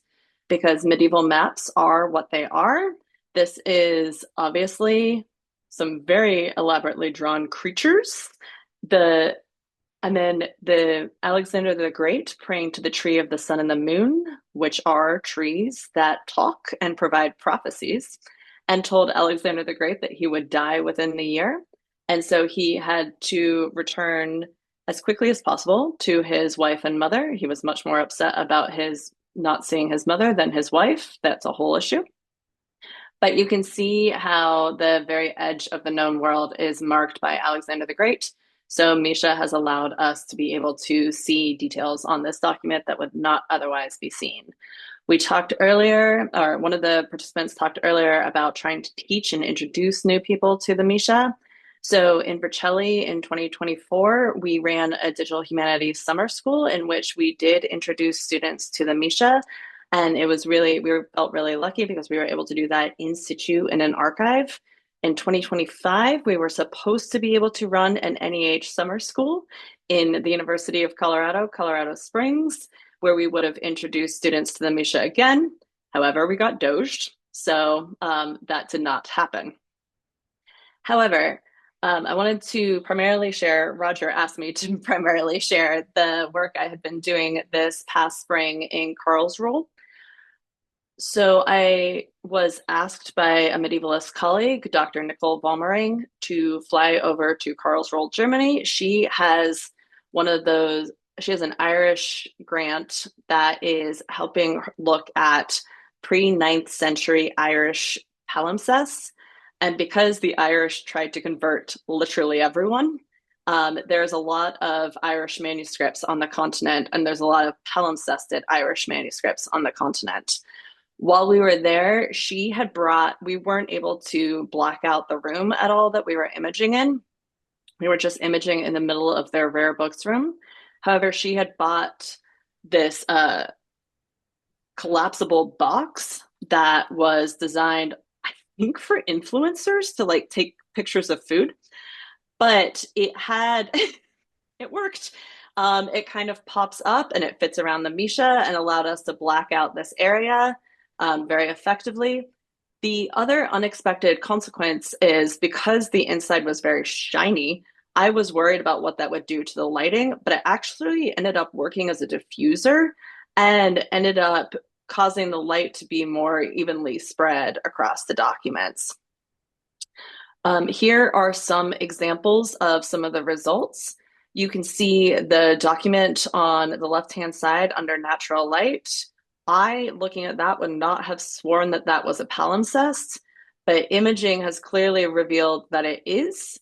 And there seems to be two different types of texts under this one medieval Irish codex. One of them is a majuscule Latin, so like big capitals, and the other one is a minuscule. If you are familiar with Latin paleography, the cheat to tell if something is really old is if there are no spaces between the words, because obviously your Latin would be good enough that you didn't need to know that there were spaces there. And this majuscule script seems to be a Latin of that variety. So it appears to be a quite early text. This is another example. Here are several different processed versions of this one text. I really particularly like that you can see a bit of a capital, and you can see that a tiny bit in the natural light image, but after processing, you're able to get back significantly more details and also just see that nice giant capital better. The text seems to vary, the undertext seems to vary throughout the one codex. And so here you can see this particular page both has what looks to me like water damage as well as being palimpsested. And so the MISHA images both manage to recover the text in the damaged area and also allow us to see enough of the palimpsested material. And the palimpsested material, the undertext, is clear enough that even looking at this computer screen, I can read the Latin off of it to you. So this was a very effective use of the MISHA. While I was there, I sort of persuaded Nicole to allow Alex Zawacki, who is a professor of multispectral imaging at Göttingen University, to come and join us. And Alex primarily works with the phase 1 system, and he was blown away by the MISHA. He was very impressed with the ability of the MISHA to get through the amount of documents that we got through. We had 2.5 codices that we were trying to get through in 3 days, which was ambitious. But because once the MISHA is going, you can just keep turning the pages and keep going. We were able to capture all of the data that we wanted to get done. And so here you can see, again, this is more an example of the capital letters underneath the Irish script. Here is a beautiful example of the palimpsest, because you can see where the overtext stops, and then you can see the sheer quantity of undertext, and this is the minuscule that goes across the page. Okay, so I had told Roger that I would talk mostly about the Germany trip, but this last week I went to El Paso. I went to give a talk and some workshops at UTEP, and so I just wanted to show you that UTEP has book brands. Like, they have PAL brands that were specially made for books because Texas. And so those are just fun. While I was there, I led another workshop on the MISHA. Here's me working with students. Obviously, before Roger or Dave, you flinch at me imaging like this. This was just a demonstration of the MISHA, and we weren't actually collecting data. Later on, I purchased my own version of that weird influencer box, and we experimented with this mouse-covered creation. Somebody had donated this book to UTEP's special collections recently, and they have no idea what it is. They have no idea what to do with it. However, with imaging, we were able to see on this, so in the central image, there's the red velvet cover that used to be there, and you can see just kind of the pure remnants of it. But you can see that there is binding fragments underneath the velvet. And so this is the regular MISHA images after processing. And I've been experimenting a lot with Klahi. And this is the same image after it's run through Klahi twice. I used ImageJ for this, but you can see that you can get back enough of the text that if you squint and feel like a headache is fine, you could start to transcribe it.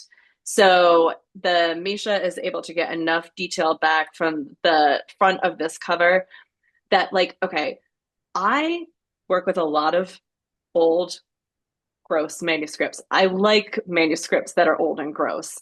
I was trained by people that you don't use gloves on manuscripts. This document was so disgusting that the lady's gloves that she was using turned yellow.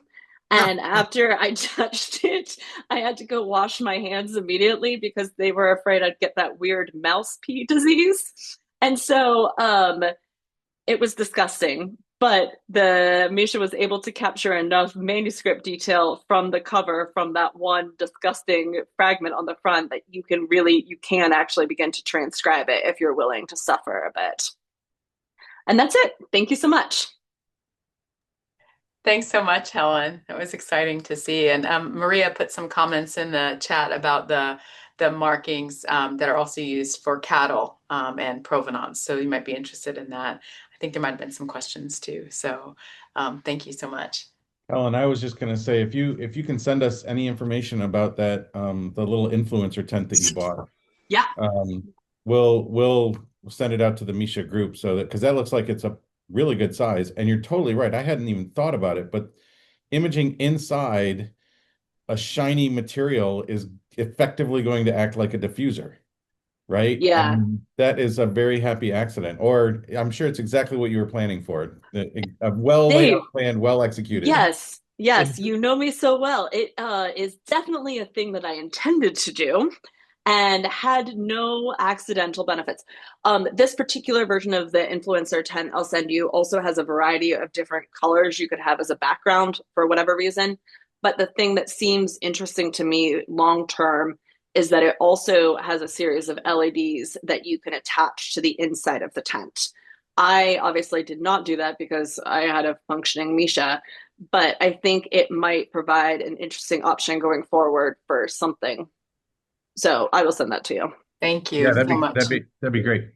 So Helen, you should have turned the lights around and reflected directly off the sides. Then you would have really gotten diffused. Yeah, if you had, there's this thing, a really high-end fancy calibration for optical systems called an integrating sphere, which is basically a very shiny thing that the light all bounces around, and so it effectively comes perfectly diffuse. And that's it's a thought. Yeah. Yeah, that's a brilliant thing. We'll definitely buy one and try it out. Yeah. So Helen, I did have a couple of quick points. Number Please. one, I'm really happy to hear that you were working with Nicole, because I kind of lost track of her.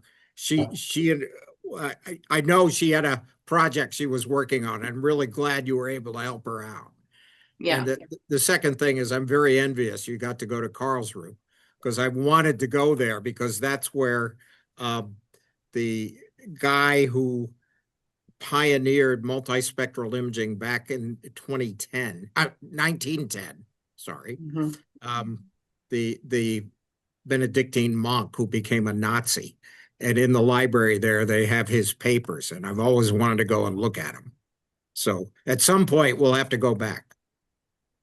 Yeah, I mean, there's a lot more manuscripts that I think could benefit from MSI. And so, Roger, I think you can definitely persuade them that you need to go back. Yeah, well, great.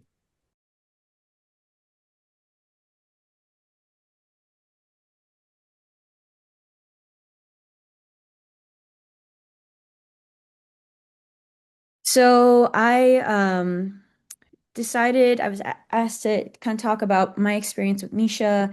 And so just to give some context, I am an assistant professor at the University of Delaware, and I teach for the Art Conservation Graduate Program, so the Woodpack program at the master's level for early career conservation professionals. So I wanted to talk a bit about how Misha has played a role in training art conservators how to understand multispectral imaging. And so just quick background on myself. I'm an imaging scientist, a conservation scientist, and I run the Imaging Science Lab for Cultural Heritage at UD. And so a lot of the work that I do is centered around developing new workflows or algorithms to visualize imaging data, doing material characterization, doing any sort of spectroscopy-based imaging, and also looking into R&D of portable low-cost systems. So you could see that Misha is really kind of right up that alley to use and explore.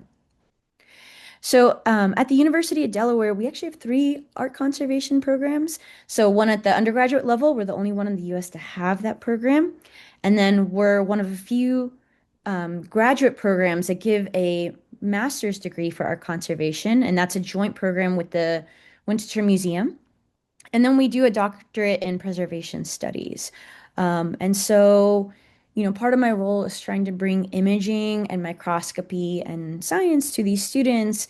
And when I arrived 3 years ago, I built a year-long course sequence really focused on imaging and science to teach fundamentals to the young, to early conservators.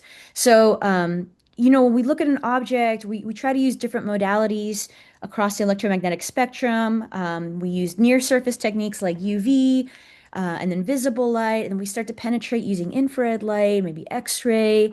If anyone's done OCT or terahertz, it's also a nice way to get a virtual cross-section. But the whole goal of what I'm doing with the students is try to teach them the fundamentals of light matter interactions using imaging and microscopy. And so we spend the entire year talking about light matter interactions of different sorts, really spending a lot of time talking about color and multiband photography, specifically from the visible to near infrared, because most conservation labs have a DSLR camera. Many of them have a modified DSLR camera. And so we have a lot of rotating advanced topics as well. But again, it's been interesting to realize that as chemical imaging becomes more prevalent in the field, it really behooves us to teach it at an earlier stage. And so this is why I decided to bring MISHA into the course. And so in spring of 2025, we were lent a MISHA system, and the students already knew about, the ideas of diffuse reflectance, already knew about multiband photography with a modified camera. They had seen a hyperspectral camera in action but never touched it. So it was really wonderful that we could build this system together and they could run it themselves to get data on their own projects. And in the spring, what I do is I have the students, each student or a pair of students has their own research project based in imaging and microscopy, and many of them actually use MISHA to get it done. And so, for example, in this project-based course, we had three different objects, not palimpsests, but three different objects with media that could benefit from being looked at with multispectral imaging. So a 17th century work on paper with various types of drawing media on both sides, an 18th century dyed needlework that was extremely faded on one side, and then a 20th century silvered photograph print. And so these three objects, not books, not manuscripts redone, but just 2D objects with media on them, how could we use multispectral imaging to understand them better? So here's an example of the dyed needlework on the faded side. This is an object at the Winterthur collection where we can see that having done the imaging and going through principal component analysis, we can see that different dyes that might look similar are actually appearing differently in the PCA. And so this is something as a first step for the students to go, okay, I have different materials here. How can I push my line of inquiry further? I have to say that the textiles conservator was delighted to see that any sort of imaging beyond UV was being used on a textile. And so this has actually grown her interest on using more spectral imaging for textile-based objects. This is a 17th century drawing with mixed media. It's been attributed to Tiepolo. And one part of the drawing, we could see the drawing lines so well in a red iron oxide line. So very, very thin lines were appearing. We know there are washes in here as well. But another thing that stood out to us that wasn't quite noticeable before was this overlay and the attachment of the two papers that were highlighted in the green at the right through the PCA. And so again, the students were able to produce these really beautiful PCA images, highlighting through the false color images the different types of media used to execute these figures. And so they made for really beautiful visualizations and didactics and also presentation material. And so the students in their research projects presented on what they did. They talked about how they incorporated multispectral imaging into their workflow, having proceeded from multiband. And I think one of the major outcomes here is that we are seeing early career conservators getting experience with multispectral imaging. And the faculty in our program could observe firsthand the benefit of multispectral imaging, both for the students' education as well as their own practice. And you could start to see interest pick up in, well, maybe we should be getting our own multispectral system. But one of the things that stood out to me, maybe as a not as a downside, but maybe a deficit in my own curriculum was that, they produced these beautiful images, but they didn't know where they came from. They just knew what multispectral imaging was. And so this actually brought in new lecture content this year into the course. So actually, with Donald Dahlberg from the Lebanon Valley College and Helder Carniero, my PhD student in chemistry, we developed two lectures actually on principal component analysis to really get the students ready for MISHA. So we wanted to teach them what is the benefit of multivariate data, what is chemometrics, what is principal component, and what is a scores image or those PCA images. And so I went really slowly through these two lectures showing different types of chemical imaging to justify why we do this and to justify what they're going to see coming out of MISHA. And so we were saved this morning by Tom Reiger, who sent us the pieces we needed, and we got set up really quickly. And I'm so happy I get to show some of the videos taken today of a textile object. It's actually a fiber sample book, an aniline dye fiber sample book. and just blew the students away. And so they're going to do a write-up where they talk about their observations and what they've learned from their object using multispectral imaging. This year is the first time we're using a full painting to look at, part of the painting, but we are using an oil painting to look at under MISHA and see if we can enhance some things. So that's the end of my presentation. I just wanted to show what MISHA is doing and the influence it's had on my curriculum and the Woodpack program. Awesome. Thank you so much, Roxanne. That's fantastic. It's great to see just how much you've done in the past year to kind of thinking about it as a starting point and then bringing it further and bringing it further. So that's really exciting to see. So congrats on that. Open up for questions. You need to go buy Helen's influencer tent because you're going to have glare, right? So yeah, that's awesome though. And the students take to it, no problem really. Oh yeah, I have really great students, but I think that their comfort in doing multi-band imaging and with the DSLR the whole year, like applying the same concepts, like what is exposure time? What is f-stop? How do I make a better image? How do we adjust our setup and make this modular system work to our benefit with these non-traditional objects? And so to give them that confidence all year and to talk about like what these images are coming in, and then to come in and just see this very well thought out program that like held their hand on how to take the data, it was a no-brainer for them. So the final step is just how do they interpret the images and talk about their objects. Yeah. That's really cool. Yeah, thank you. I see a question in the chat about when is hyperspectral imaging needed versus multispectral. So I mostly do hyperspectral imaging myself for my research. And really, I find that when you want to do material characterization, when you really want to understand the materials that are present in a manuscript or decorated object, to get that true molecular profile, you want the hyperspectral, especially, for example, if you have red lakes, if you want to tell the difference between madder and cochineal or kermes, you want that difference in the profile. If you want to see cobalt, a cobalt-based blue versus ultramarine, you're going to need that higher resolution of the bands. And so it's the difference between, do you just want to see differences in general materials? Multispectral is great. If you want to identify the materials, I think that going with hyperspectral is your best bet. Yeah, David, we get that question all the time. People say, "Oh, I want to buy a hyperspectral instrument," and the first question is why? What are you trying to do? Because it's way more expensive and way more complicated, but it can do other things, right? So anyway, yeah, that's exactly right.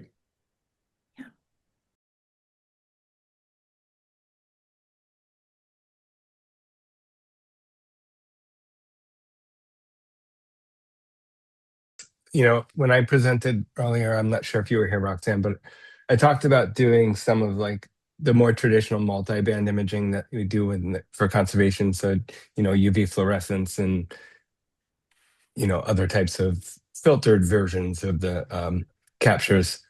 Yeah. Do you see much benefit in just adding those to add more differentiation if you're not going for identification?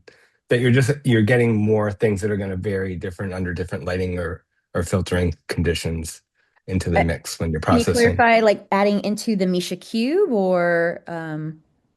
So I guess if you build a cube manually instead of using the capture software, you can add additional images. Yes, yeah. I mean, this is where spectral imaging came from. It's kind of why it started in the field. People were taking an X-ray, an infrared image, a UV image, and going, my brain can't handle all this information, but maybe a software can. So I think there is value to taking, your own UV reflectance multiband, your own UV fluorescence band.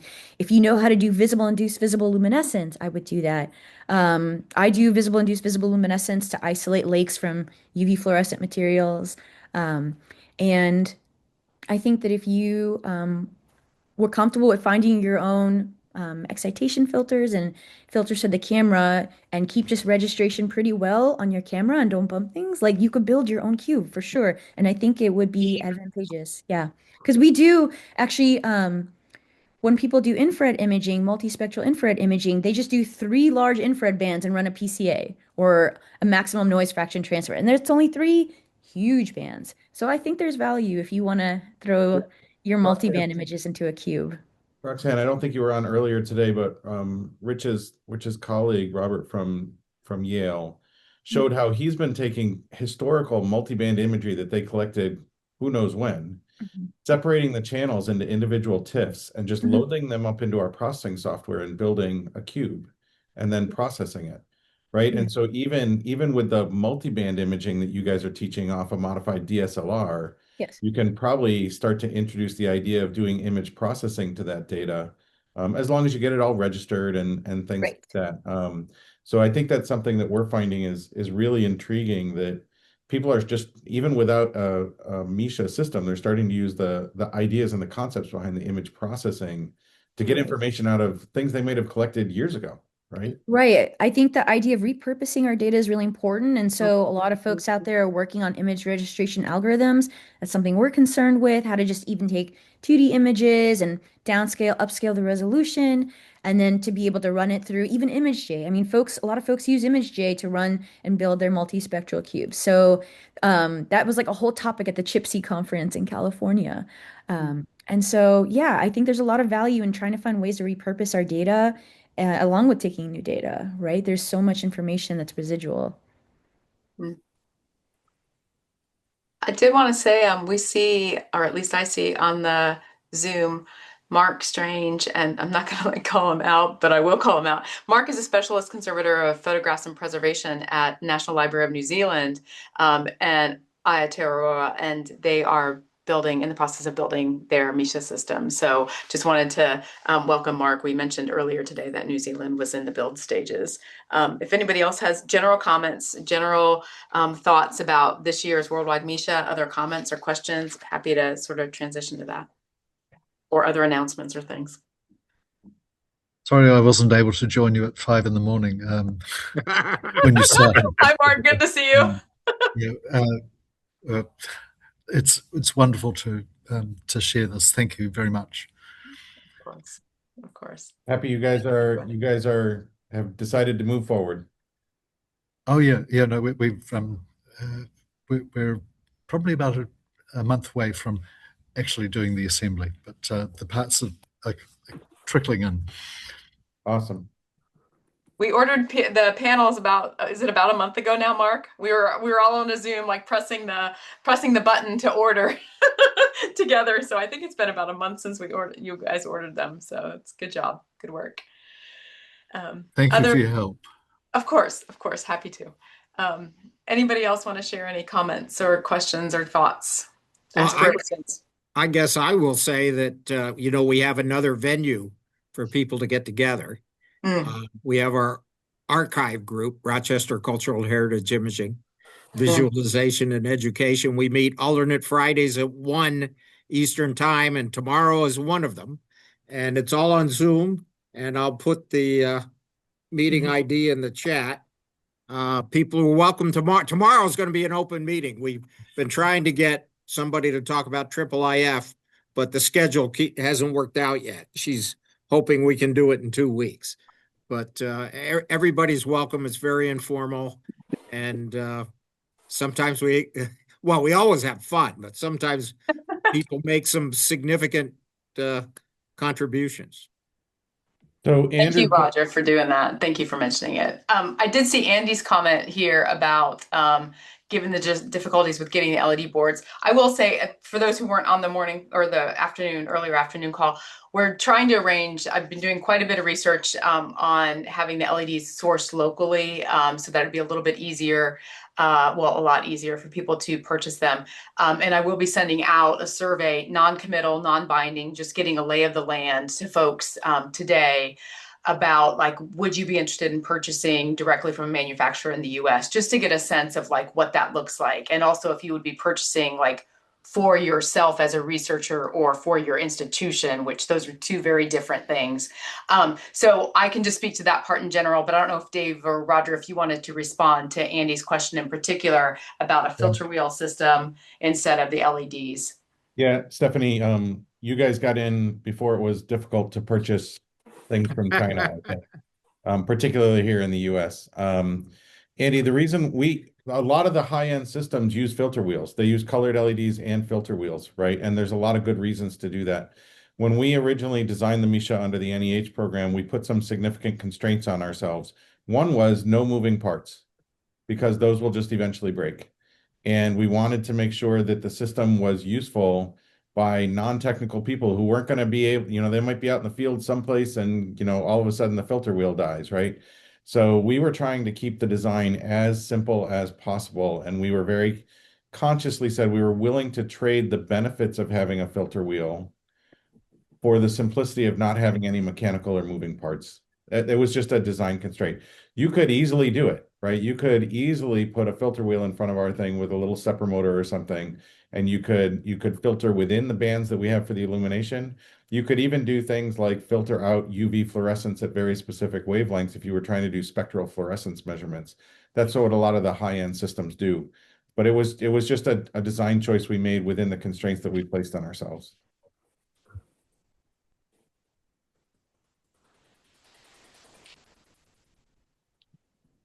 I would only add to Roger's thing. I think I lost count of the number of different application spaces that people from this morning, this afternoon are using MISHA in classrooms, in teaching, both in medieval studies and art conservation, in the Middle East, in South Korea, studying music that's in Germany.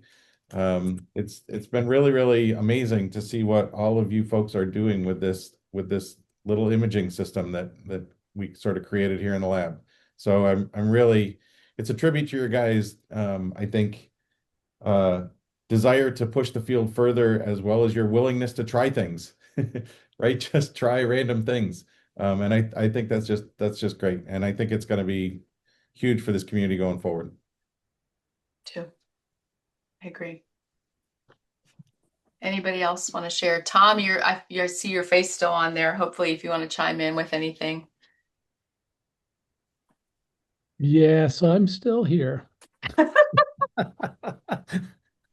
Any thoughts on anything? Anything you're cooking up that we need to know about? Don't make any promises, but anything you want us to know? Well, there is more to come. I'll put it that way. All right. And my little workshop is chugging away, making things. But what I'm really amazed at is the year-over-year change in the MISHA program. How wide it's spreading, what it's being used for, the sophistication of how it's being used. Pretty amazing. So yeah, I'm glad to be a part of this. Glad to help out where I can.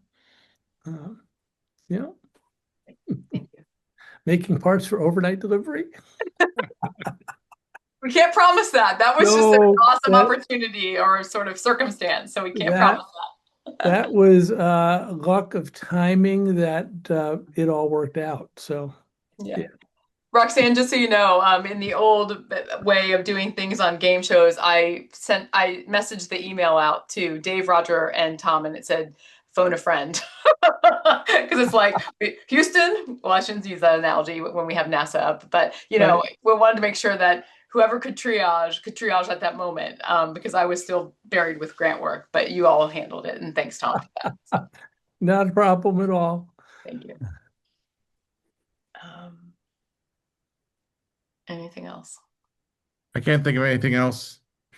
This has been great fun, guys. Thanks for sticking through it. I really enjoyed this. Time. Yeah. Thanks for all you do in this community, and you guys are doing some amazingly cool stuff. So, I mean, we haven't talked about it yet, but I think there's a high probability next April 9th we'll be doing this again. This is starting to become an annual event, I think, and who knows where people will be in the world using MISHA systems by then. So that's exciting. Yeah, a few more out there. And if there's anything, so as organizer, if there's anything I can do to connect you with people. So if you saw someone here, you're like, hey, who was the person who did blah, blah, blah. I'm happy to provide that. One of my strengths and one thing I like to do is connect people. So feel free to reach out to me and I can send it to the various people that it needs to go to. If it's something that I need help with Dave, Roger, and Tom, I source it to them. So feel free. Or if you just want to know about other opportunities, we try to send things out through either archive or the MISHA Google group, which isn't very active because we don't want to bombard people. But as we have things that are available, so for example, Helen's thing for the influencer tent, people are going to get this email that says the influencer tent. They're not going to know. So if you know, you know, we'll send that stuff out on the MISHA Google group. But other things, feel free to send it to me and I can send it out to the group. Or otherwise, I'm happy to do that or to help connect you with people who are here or that you saw on the schedule and maybe you missed their presentation. So, And I guess I would also add, if anybody has any suggestions for other ways we could meet, other things we could do. Come to Rochester, friends. Come to Rochester. We've got dorms and they're not bad. Roger, Tom, and I stayed in them last year. A whole lot better than they were in the 70s, I'll tell you. Awesome. So we are doing summer seminar, but if there's something else, like Jenny popped over for a day, if there's another, anyone is welcome to join us at RIT. We are happy to host people and have you come visit for specialized training if that's an opportunity that's open to you. So, all right. Well, I think we're done. Thank you so much, friends. It's good to see you all. Cheers and have a good night. And have a great day, Mark, down under. Yeah, right. Good morning, Mark. Have a good rest of your day. Good morning tomorrow. Yeah, right. That's right. Bye, friends. Thank you all so much. Take care. Bye. Thank you. Thank you.